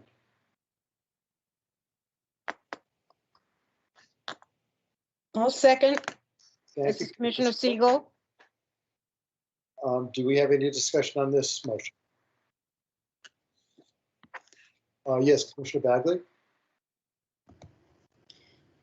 Thank you, Mr. Chair. I'm just asking a procedural question here. The bird-friendly issue is important to me, and I know to Park and Rec.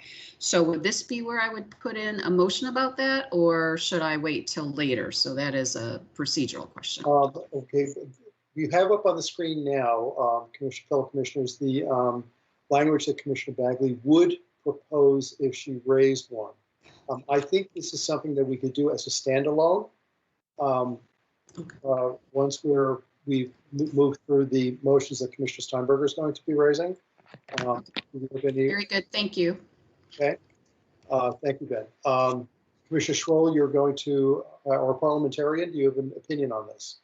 Yes, Mr. Chair. I think it makes sense to raise it during the consideration of the site plan itself, as it is directly related to that issue. So we could have it as part of, as an amendment to the motion that is now on the floor. Correct. Okay, Commissioner Bagley, why don't you then make your motion? Thank you. I move that the Planning Commission recommends to the County Board to direct the applicant to work with the county to provide additional bird-friendly protective measures for the sky window and northern facade. Do we have a second for this?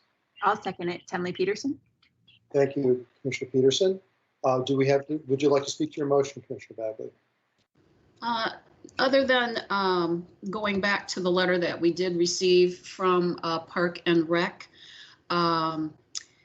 basically what they said is, the floors of the building will be exposed to the very near natural areas inland along the river, which is one of the most active bird habitat and migratory flyway corridors in our region. And I've listened to a lot of things in their meetings and feel that they know more about these things than I do. So I feel it's important to address it this way. Thank you. Commissioner Bagley, Commissioner Patel, and then Commissioner Hughes. Caitlin, tell me, I actually thought Commissioner Hughes was first, so I can go after Commissioner Hughes. Okay, Commissioner Hughes.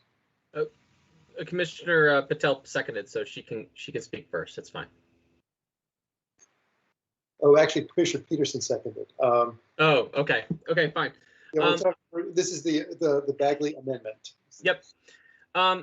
So, Commissioner Bagley, I fully support the intent and the goodwill behind this effort. And to my fellow commissioners, I think you've heard me say this before about the total circle pie and how we won't have a 100% affordable, 100% net zero building without a little bit of help from us chipping in from the taxpayer. And in this case, I think we're also in that same boat. And you'll hear it again tomorrow night with the building Land-Based C, which I shared.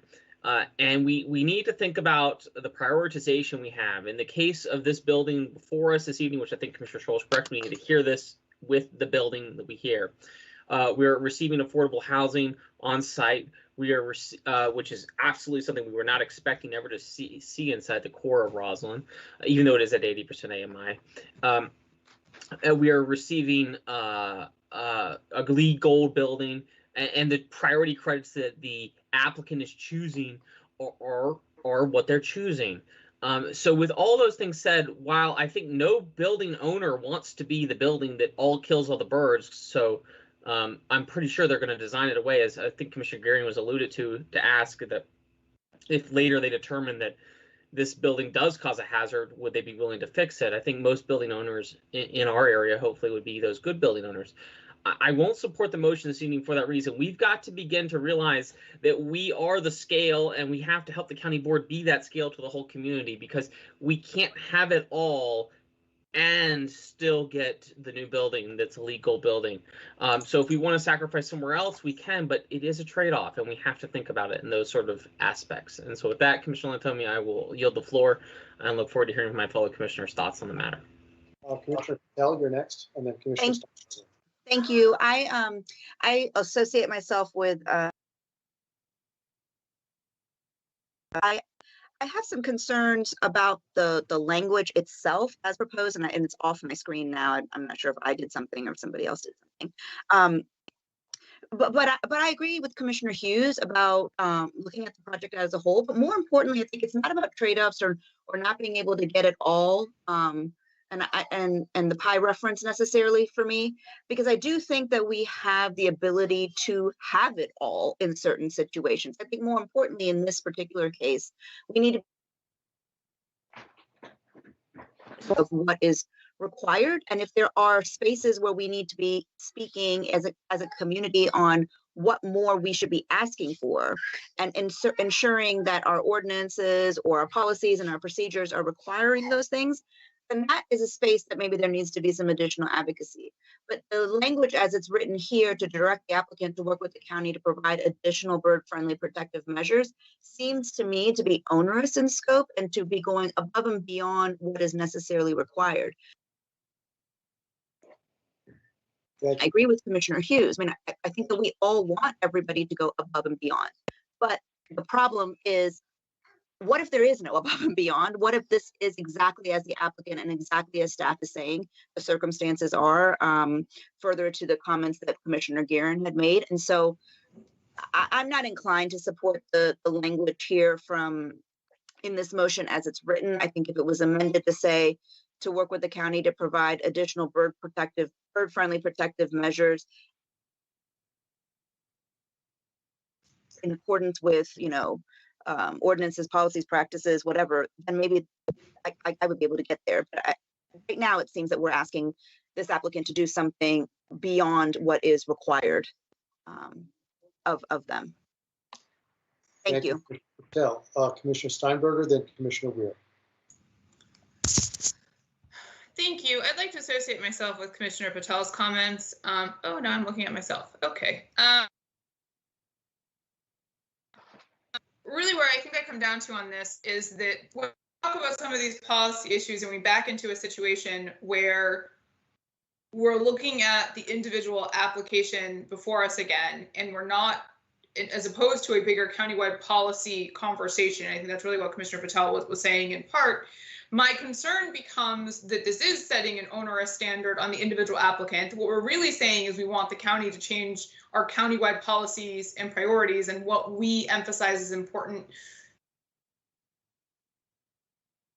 us as a living, breathing county. And that's more, and that's one conversation that I think is worthy of having. I don't think that when we piecemeal this and look at it individually on each individual project and try to, assert a policy argument of what we think the county needs to be prioritizing in this way and putting that burden on individual developers who have followed the guidelines and have said, looking at community benefits, like these are some of the things that we've chosen to prioritize. I think by and large, a lot of us are very happy with what this developer has chosen to prioritize to a point. That this feels like telling them to redo their prioritization that I'm not totally comfortable with.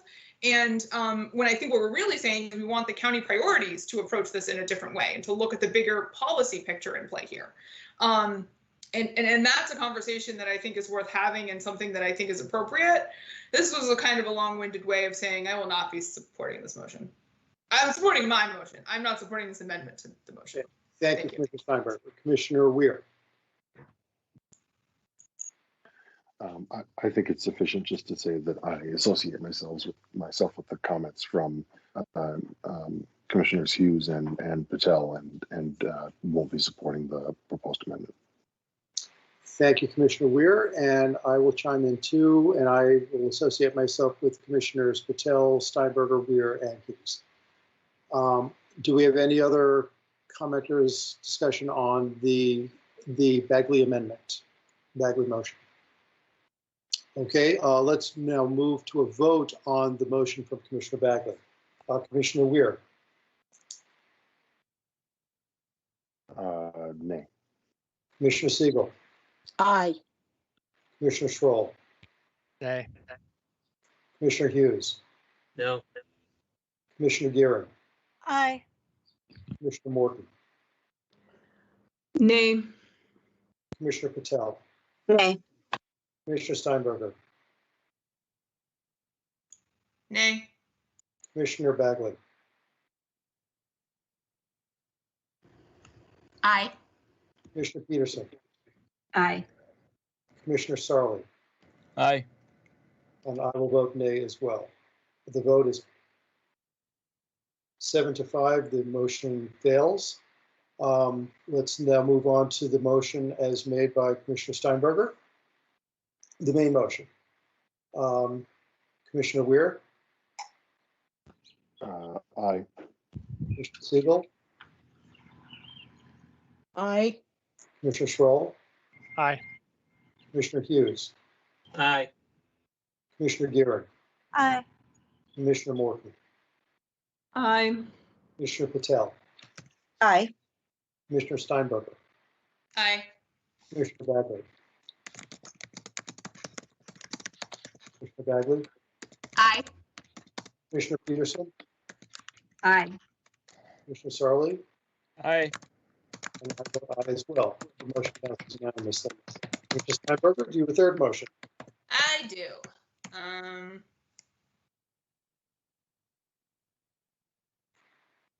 This is the motion regarding the vacation.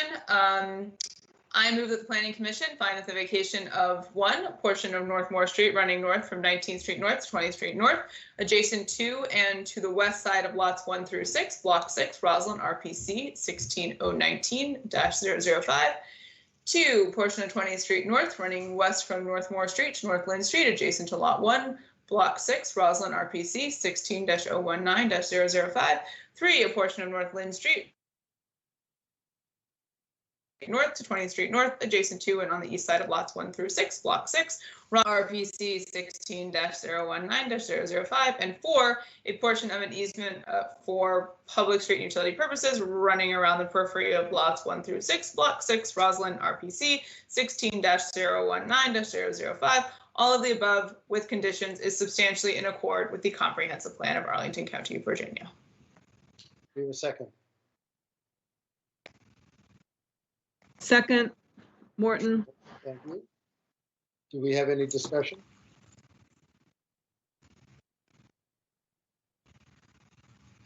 Seeing none, let's move on to the vote. Commissioner Weir.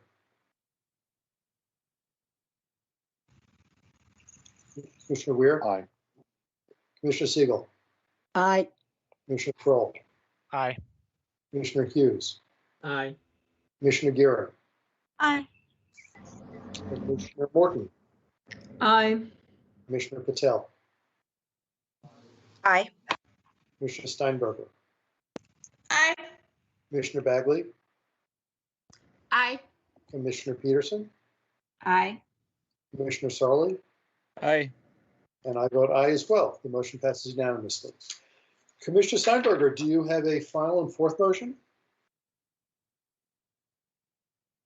I didn't, but I'm getting the sense I should have. Well, let's ask Ms. Voluntish, are we missing a motion here, or are we done? Hi, no, you're not missing any motions. Those are all three. Okay, great. I thought Okay, that great. okay, very good. Thank you, Commissioner Steinberger. This matter. Welcome. You tried to trick me. Very good. Thank you. Madam Clerk, can we call the third item?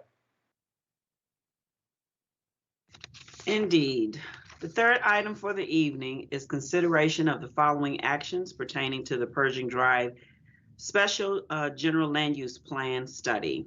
3A is to request authorization advertisement of future public hearings by the Planning Commission and County Board to consider adoption of the Pershing Drive Special General Land Use Plan Study document, and B, request to authorize advertisement of future public hearings by the Planning Commission and County Board to consider a general land use plan amendment from service commercial and low medium residential to low office apartment hotel for the area located at the southern corner of Arlington Boulevard and North Pershing Drive. We have Margaret. Forgive me, Margaret. Margaret Rhodes will be presenting this item from the Planning Division. Thank you, Ms. Johnson. Ms. Rhodes, the floor is yours. Thank you. Good evening. I'm Margaret Rhodes with the Planning Division, and I'm going to be sharing my screen. Let's see. Can everybody see this?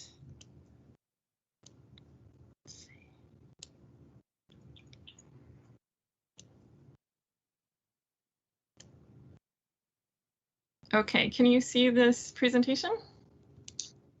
Yes, ma'am. Up there. Great. Thank Make you. full screen. Okay. Great. So the applicants of the subject site, which is located at North Pershing Drive and Arlington Boulevard, are requesting a general land use plan amendment from service commercial and low medium residential to low office apartment hotel with an associated rezoning request from C2 and RA 615 to CO 1.5. A special general land use plan study was needed for this site as it is located in an area without an adopted plan. Oh.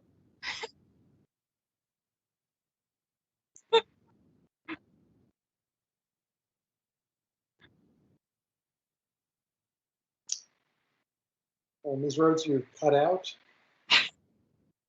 Sorry. It sounds like it is speaking for me.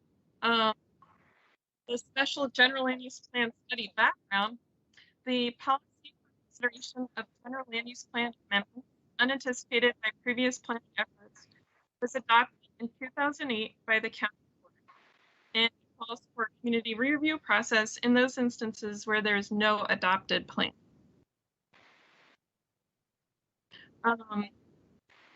In terms, let's see. This is my PowerPoint's taking over from me. Here we go. Sorry. So this study will evaluate the appropriateness of the requested general land use plan change and evaluate which general land use plan category or categories may be appropriate. The objective is to analyze the site in the context of the surrounding area and to obtain feedback from LRC and the community, and not to evaluate a specific project. We're bringing the request to advertise the amendment to the Planning Commission in the County Board in June, along with the request to advertise the associated study document, which documents staff's findings. And it's important to note that not apply to the county proposed amendment that it's in the realm of consideration. No general amendment will be made unless there's an associated accompanying study. The study document would then be brought for adoption in July. Ms. Rhodes, can you try getting closer to your microphone? Sure. You're breaking up now and then, and it's a little sorry. bit over here. Is this better? Yes. Okay, sorry. Mr. Chairman, it also looks like you're unmuted. If you might want to mute yourself, that Sure. might help. Or if anybody else is unmuted. Sorry. So hopefully you can hear me a little bit better now.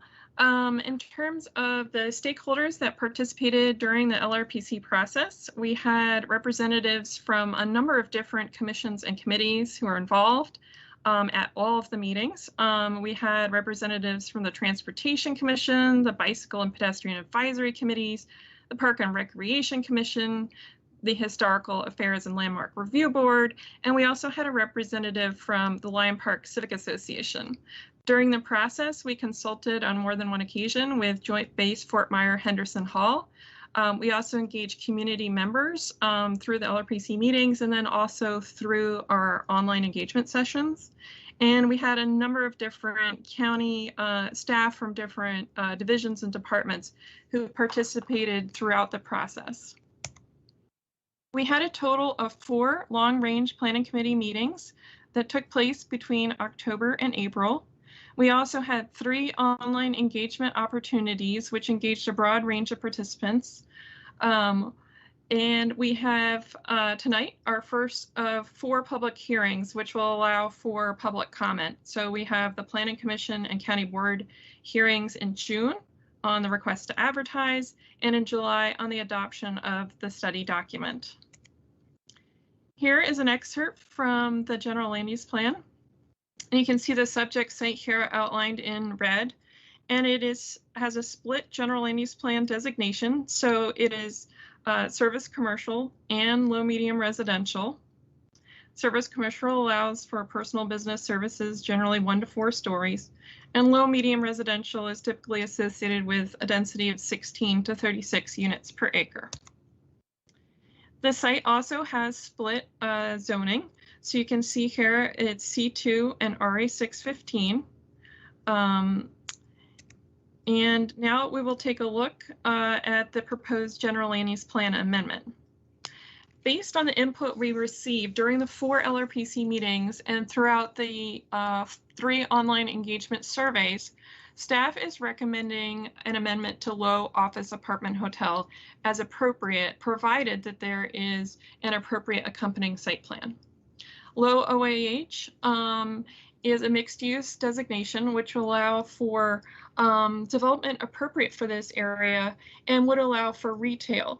And this was something, or retail equivalent, and this was something that we heard at the beginning of the process that was important to the community when we initially also looked at medium residential, which does not allow for any retail or retail equivalent. Low office apartment hotel also allows for a scale of development compatible with the surrounding context and accommodated by the transportation network. The project just across North Pershing Drive, the 2201 North Pershing Drive project, is also designated low office apartment hotel. And it's important to note that this study document that we have prepared includes recommendations, including maximum building heights, to help ensure that there is a compatible scale of development, appropriate transitions, and necessary improvements to the public realm. And here is what we looked at. So on this table, you can see the existing designations, the low, medium residential, and the service commercial, and then the proposed designation. So the proposed designation of low office apartment hotel is typically associated with the CO 1.5 zoning district, which has a maximum density of 1.5 FAR for office, 72 units per acre for residential development, and 110 units per acre for hotel development. It allows for maximum building heights of 8 stories for office and 10 stories for residential or hotel development. And now I will walk you through some of the key elements of the study document. The guiding principles were developed based on input, of course, that we received throughout the process. And they're also based on good planning and urban design principles and taking into consideration the surrounding area. The guiding principles focus on these 6 areas: land use and use mix, building heights, placement, form, and design, multimodal transportation, connectivity, circulation, and parking, public spaces, biophilia, and sustainability, historic preservation and placemaking, and affordable housing. Looking in a little bit more detail at each one of these, we can start with land use and use mix. The recommendation is that any new project should provide a compatible mix of uses, include retail or retail equivalent space along Pershing Drive. In terms of building heights, placement, form, and design, the recommendations are to ensure that building placement, form, height, and design reinforce this area as a mixed-use node and gateway to the Lion Park neighborhood and to Clarendon beyond. And it's very important that any new building here transition appropriately to the neighborhood. So transitioning appropriately to across the street to the 2201 North Pershing Drive project, transitioning appropriately to the Lion Park neighborhoods, the Bromptons and the residences behind on North Wayne Street, transitioning appropriately to the Washington Lee apartments to the south, and presenting an appropriate transition to Fort Myer across Arlington Boulevard. And I'm going to turn it over to Chris Kreider, from Urban Design to walk us through the next few slides. Excuse me. Thank you, Ms. Rhodes. After taking input from the LRPC, the neighbors, the surveys, and taking a look at the site, we thought it was very important to sort of organize this rather large block in a manner that afforded flexibility in the development pattern, but also recognized the transitions which were just mentioned. And the overall concept, really respecting the height across Pershing, but also stepping down towards the neighborhood to the south and west. What we settled on was that the greatest height would need to be concentrated along Arlington Boulevard and potentially in the center of the site. And the reason being is that these areas are contextually the most isolated from the other context, and also the impact of the shadows had the least amount of impact on the adjoining properties. The other thing that's important is that we organized the site around some key open space opportunities, which we'll get into a little bit in the concept plan. But as you see here at the corner of North Wayne and North Pershing Drive, there was a settled decision around creating an open space that could potentially become the center of this small commercial area. And it would be away from the traffic noise of Arlington Boulevard. It would be close to the neighborhoods to the south. And it could really serve as a nucleus of that activity and be used for multiple purposes. Also a way to introduce more green space into the heart of this neighborhood center. And in respect to sort of keeping that pedestrian scale, we recommended keeping a maximum of 2 stories along that frontage along North Pershing and sort of around the park. And then you'll notice in the upper right, the existing 2 stories is sort of respecting the opportunity to potentially preserve the lobby and the blade side, which we'll talk about in a few moments. And then the other important elements that you'll see in this drawing is that the pedestrian network, Bike and Ped, sort of surrounds the site. And importantly, we're showing a new connection from North Wayne Street to the multi-use trail. If you could go to the next slide, please.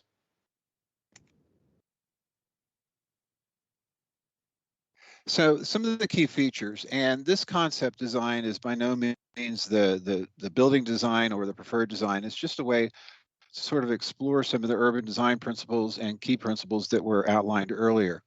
So I wanted to walk you through. The design shows sort of a conventional 70-foot wide double-loaded corridor residential building sitting on a 1 to 2 floor podium, and would be conventionally built, most likelihood with a stick wood frame construction on top of a concrete foundation, and all the parking would be underground.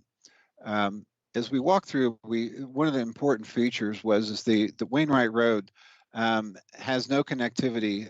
It serves as a parking area for the hotel, and we felt that it would be very opportunistic to transform this into more of a buffered green area to mimic what's across the street, across Arlington Boulevard, and also to improve the character of the trail experience and introduce more natural elements. So by removing Wainwright Road, we really gave it an opportunity to explore that frontage and create more of a boulevard experience. With that, we identified in Area 2 a potential opportunity, because we're taking the road out, to create a new public space, which is really the center of a lot of pedestrian and bike and scooter activity. There's a bus stop there, number 5. So we saw this as a potential area for active spaces, but not as necessarily a passive space in the sense that it is a busy area. We talked about the multi-use trail being improved. That section currently uses the Wainwright Road right-of-way, and that would be a dedicated facility. And then rather than sort of keeping a flat area, we thought that by berming and landscaping and shaping the forms, we could both create a little bit more insulation for those users of the trail, as well as sound reduction.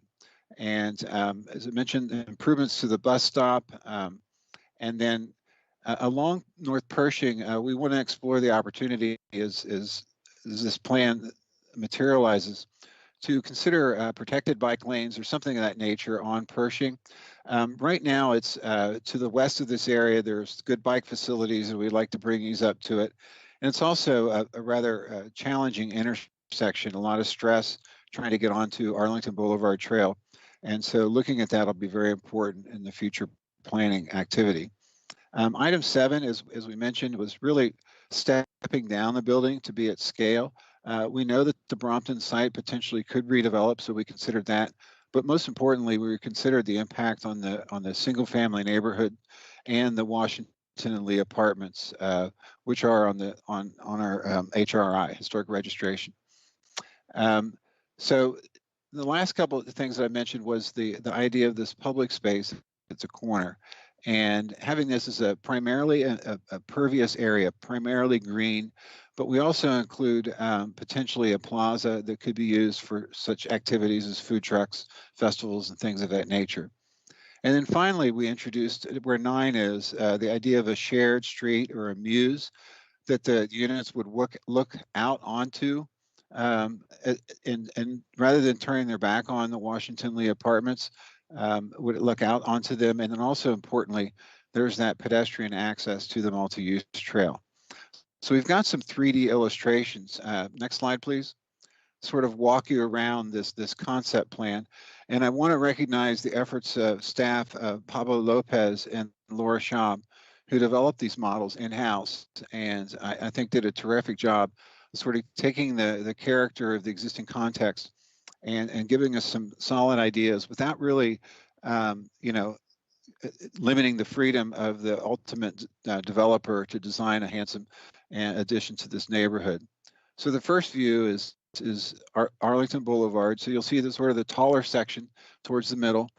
At Pershing, you see the preserved lobby and blade sign of the Arva Hotel and Motel. And then the Pershing section there pretty much follows the same height as 2201. And then in the lower view, you start to see the opportunities that open space presents for active and at use.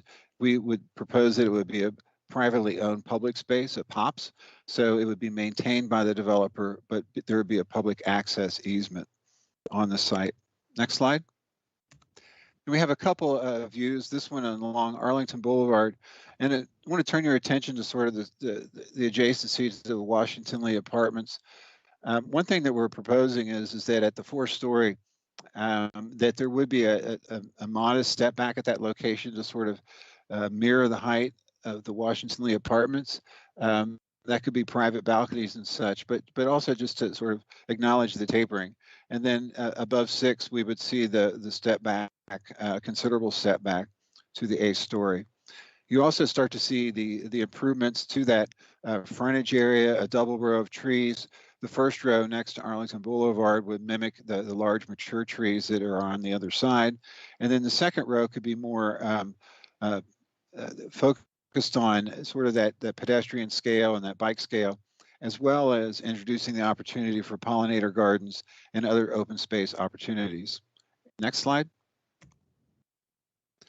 And then finally, just putting it into context, we felt that this is a really good infill opportunity that sort of respects the scale of the neighborhood, respects the opportunity that this is a small neighborhood center, and it acknowledges the sort of the historic context of this area. So with that, I'll turn it back over to Ms. Rhodes. Thank you, Mr. Kreider, for that helpful explanation. Let's see, let me try and advance.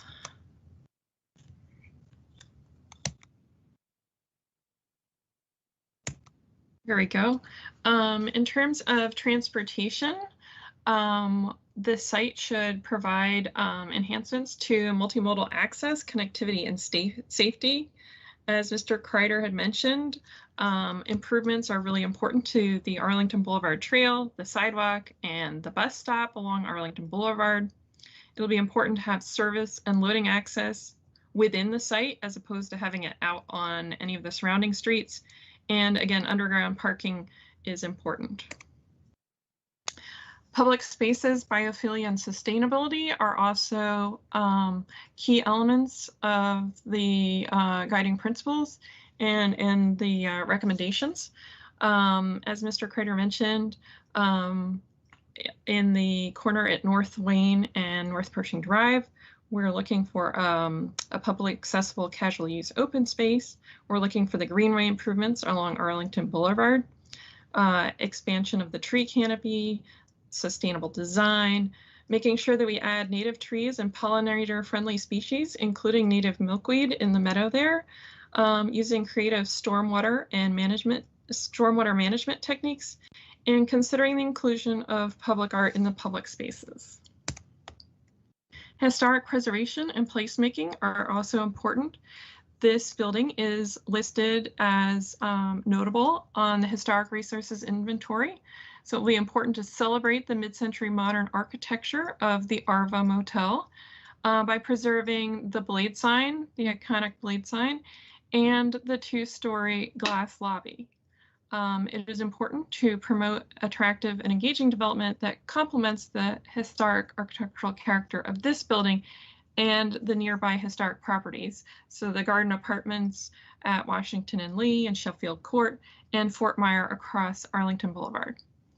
In terms of affordable housing, because there is a general land use plan amendment associated with this site, a proposed amendment, it will be important that 20% of the floor area above the base should be provided as affordable units. And that is a typical expectation for any project with an associated general land use plan amendment. In terms of the next steps, you can see here on our schedule, we are here in June with the request to advertise for the GLUP amendment and the study document. And then in July, we would be bringing forward the study document for adoption. And this concludes staff presentation. Thank you.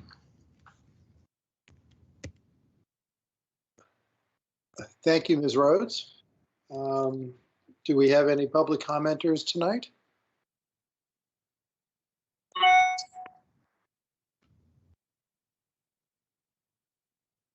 Ms. Johnson, do we have any commenters?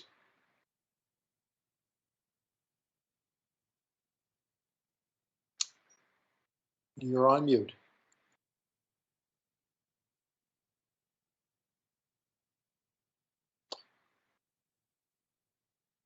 Ms. Johnson? Well, skip on. Do we move on? Do we have any commissions that would like to be heard tonight? This was not before the Transportation Commission. Okay, move on to the LRPC report. Commissioner Schroll, do you have a report for us?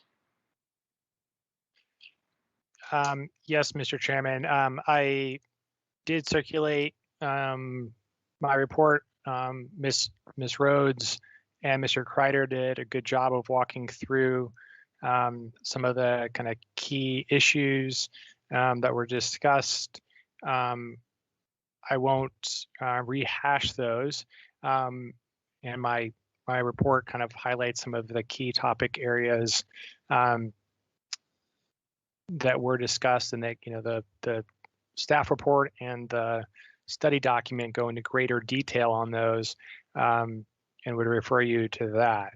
For the purposes of tonight's discussion, though, you know, I think the main areas that we should discuss, as this is an RTA, are those kind of main buckets, those main kind of areas that are called out in the study document, in what is section or chapter 6, which provide the recommendations of the report. And so I think as we go through our discussion tonight, it's sort of incumbent on us to determine whether or not we think the guidance there both reflects the consensus that was reached in the LRPC discussion through the special GLUP study, and also whether or not the guidance is sufficient in our view to help guide the SPRC discussion if and when a site plan is filed. And so, I think it would be helpful to kind of walk through some of these main topics on land use mix, kind of the building height and form, the multimodal transportation, connectivity issues, open space, biophilia, sustainability, kind of public art, the placemaking aspects, historic preservation, and then affordable housing as well, to kind of to see to look at each section specifically. In addition, there's a lot of precedent images that are contained within the study document for the different facades, and also for open space as well. So, as my fellow commissioners know, applicants often use these when they come to SPRC and kind of point back to these. So it might be useful for us to look at those specifically, maybe see whether we think those will elicit the kinds of design we would like in future site plans. That's essentially the report, Mr. Chairman. As I've noted, I at this time intend to move the county manager's recommended motions, but that would conclude my report, Mr. Chairman. I'll yield back. Thank you, Commissioner Stroll. That was nicely done. I think that the list of discussion topics are good. I think what we'll do is, if there are no other ones, and I do invite other commissioners if they have other discussion items to add, but let me go through the list. What we'll do is, using Commissioner Schroll's document as a guide, land use and use mix, building height, form, taper, and transitions, transportation, which includes connectivity, circulation, parking, and loading, and the trail, and the possible muse, open spaces and biophilia, including sustainability, public art, the historic preservation and placemaking, specifically because we have the lobby and the blade sign, and finally, affordable housing. Are there any other discussion items that anyone would like to raise? And of course, the precedent images, if those are any, do those raise any concerns that had not been brought forth at LRPC? Hearing none, why don't we then move on to the land use and use mix? Mr. Chairman? Yes, Commissioner Stroll. Wondering if you have been able to talk to Madam Clerk about whether there's any public speakers? There are none, yes. Okay. There are none. We can move on. Thank you, Mr. Chairman. Yes, we can move on to discussion. Anyway, on the table now is land use and use mix. Does anybody have any questions or comments they'd like to raise?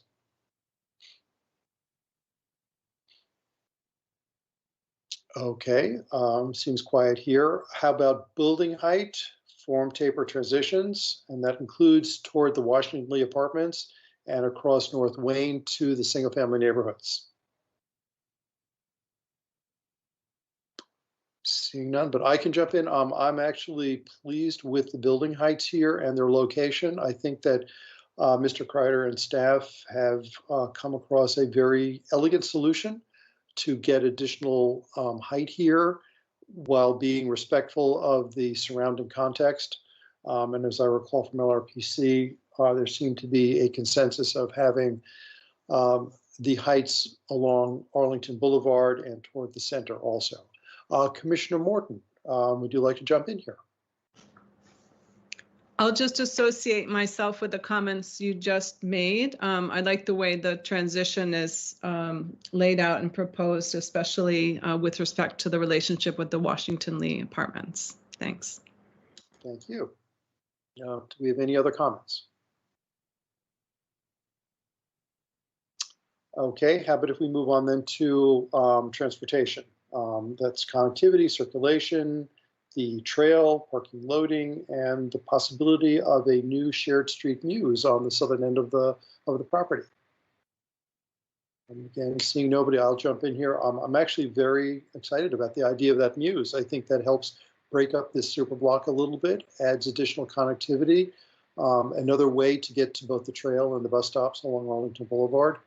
I think that could very well, if it's done right, can be quite a bonus to the neighborhood. Are there any other comments on that? Okay, let's move on to open spaces, biophilia, and sustainability. We do have an open, Commissioner Bagley.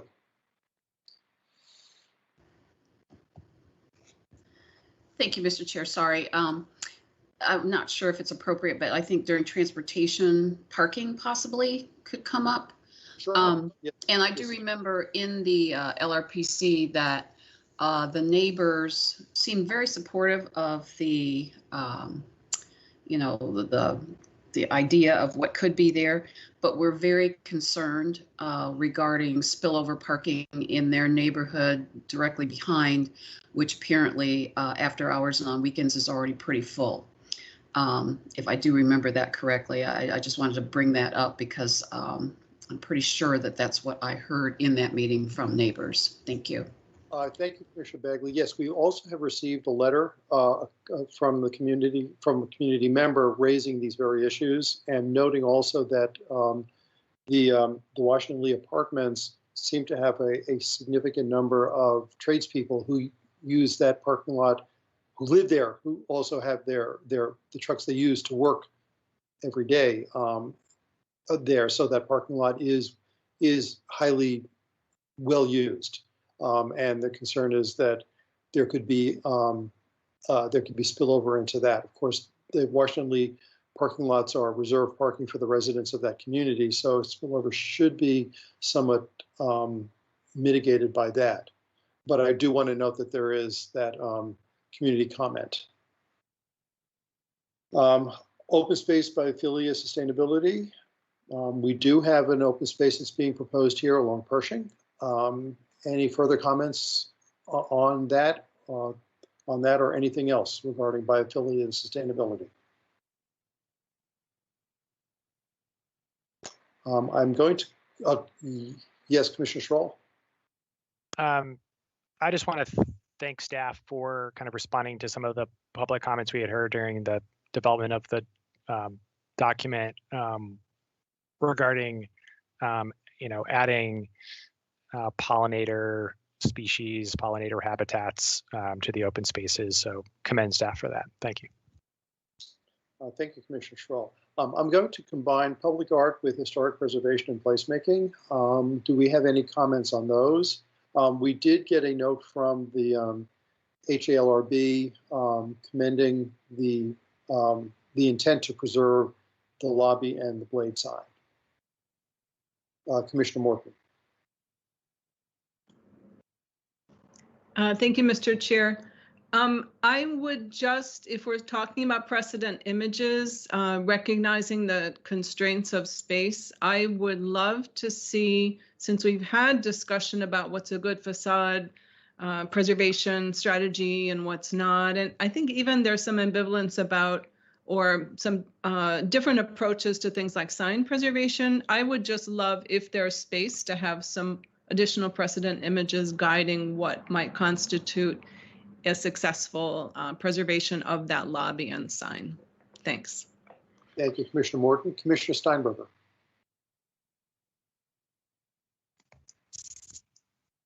Thank you. I just wanted to associate myself with the comments from the HLRB with regards to the and the prioritization of preserving that sort of facade and sign. And I was very pleased with sort of how the conversations to that point were handled throughout this LRPC process. And just wanted to kind of reemphasize to that. Thank you, Commissioner Steinberger. And yes, I'd like to associate myself with those comments. I think that blade sign and lobby was one of the things that was always a standout in the LRPCs as something that the community felt is an important placemaking item for this neighborhood. And I certainly agree with that. Affordable housing. Does anybody have any comments about that or questions?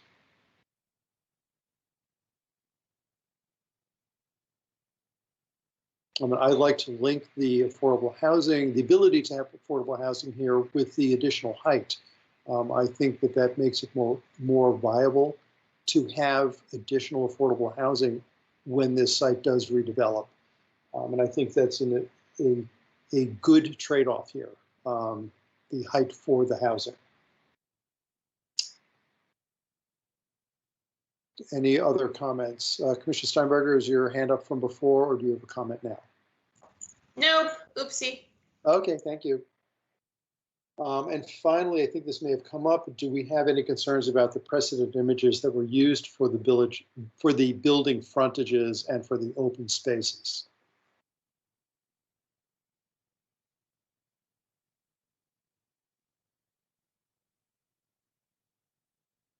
Commissioner Schroll. Thank you, Mr. Chairman.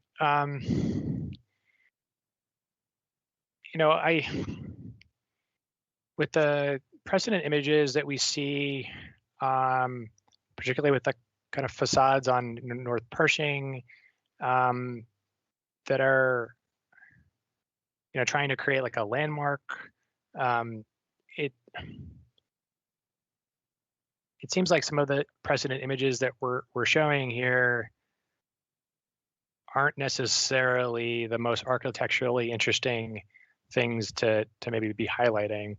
I mean, clearly, we have one that's, an Arlington example there of, incorporating a historic facade, which is an important thing to include.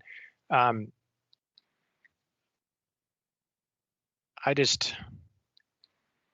not sure necessarily if kind of these images really elicit some of that aesthetic that we might want. I mean, they're perfectly okay. They're not kind of they're not entirely objectionable, but I would encourage staff to maybe think more about some better architectural examples to include for this facade and others that we really want to call out for kind of better architectural design. This looks very much like what we see in a lot of pretty average design. Thanks. Thank you, Commissioner Schroll. Do we have Commissioner Morton? Thank you. I'll just quickly associate myself with Commissioner Schroll on that issue. Thank you.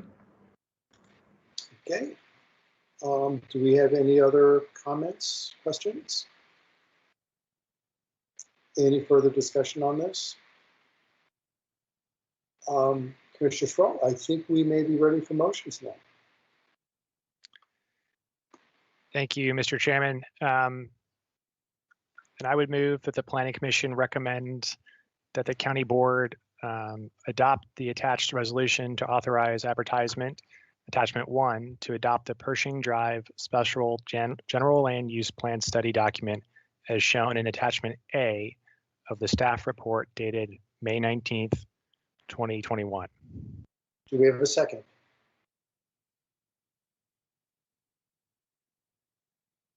Someone jump in. I'll second. Thank you, Commissioner Steinberger. Yep. Okay. Do we have any discussion? Anybody would like to make any comments on the motion? Mr. Chairman, if I might. Certainly. We had a very short conversation this evening and no public testimony. I think that sort of belies the amount of work that has gone into the development of this document over the previous several months. So I do want to thank Ms. Rhodes, Mr. Kreider, Ms. Schaub, Mr. Lopez, and many others that have helped to produce this document, and the amount of staff time that's gone into it. It's a huge undertaking to do this. I know there's also members of DES staff who helped with it as well, and considering transportation analysis, and there's also, park planning as part of this too. So thanks to everybody who has helped produce it. This has been a really collaborative process from the neighborhood. So if folks are joining us this evening, I do want to thank them for their productive and collaborative participation. and constructive feedback throughout this. I think it's a better document because of everybody's participation. I think we got to a place where there's not a whole lot to say because I think the process generally moved in a positive direction where while some people are still anxious about some of the outcomes, as Commissioner Bagley noted, people are generally in a supportive posture about at least this study document and the future development that could come with it. So thank you. Thank you, Commissioner Schroll. I'd certainly like to second that. I participated at those LRPCs, and I was very impressed with how the process evolved over the meetings that we had, and how the ideas being generated really seemed to gel very nicely. I'm going to be quite, if this does get approved, of course, I'll be I very much anticipate seeing proposals that would go to SBRC and how that works. I think there'll be sufficient guidance to have successful SBRCs if this proposal does get approved and go through. Any other comments on this? I guess we're ready then for a vote. Commissioner Weir. Aye. Commissioner Siegel. Aye. Commissioner Schroeder. Aye. Commissioner Hughes. Aye. Commissioner Guerin. Aye. Commissioner Morton. Aye. Commissioner Patel. Aye. Commissioner Steinberger. Aye. Commissioner Bagley. Aye. Commissioner Peterson. Aye. Commissioner Sarley. Aye. And I vote aye as well. The motion passes unanimously. Commissioner Schroll, is there a second motion with this? There is. Mr. Chairman, I would move that the Planning Commission recommend that the County Board adopt the attached resolution to authorize advertisements, Attachment 2, for notice of public hearings by the Planning Commission and County Board to consider a GLUP amendment from service commercial and low medium residential to low office apartment hotel for the area located at the southern corner of Arlington Boulevard and North Pershing Drive as shown in Attachment B of the staff report dated May 19th, 2021. Do we have a second here? Second. Thank you, Commissioner Commissioner. Would you care to speak to the motion? And does anybody else have any comments on it?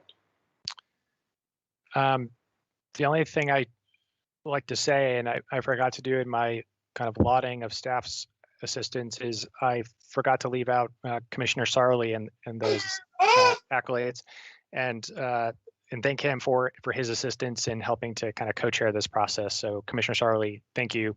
But I have nothing else to add, Mr. Chairman, and will be supporting the motion. Thank you. And Commissioner Sarley, your hand is raised. Commissioner Schroll sort of spoke just as I was going to thank him for having run the process really well, and it was a real pleasure to work with him. Thank you. Seeing no other comments, I guess we can move to a vote. Commissioner Weir. Aye. Commissioner Siegel. Aye. Commissioner Schroll. Aye. Commissioner Hughes. Aye. Commissioner Guerin. Aye. Commissioner Morton. Aye. Commissioner Patel.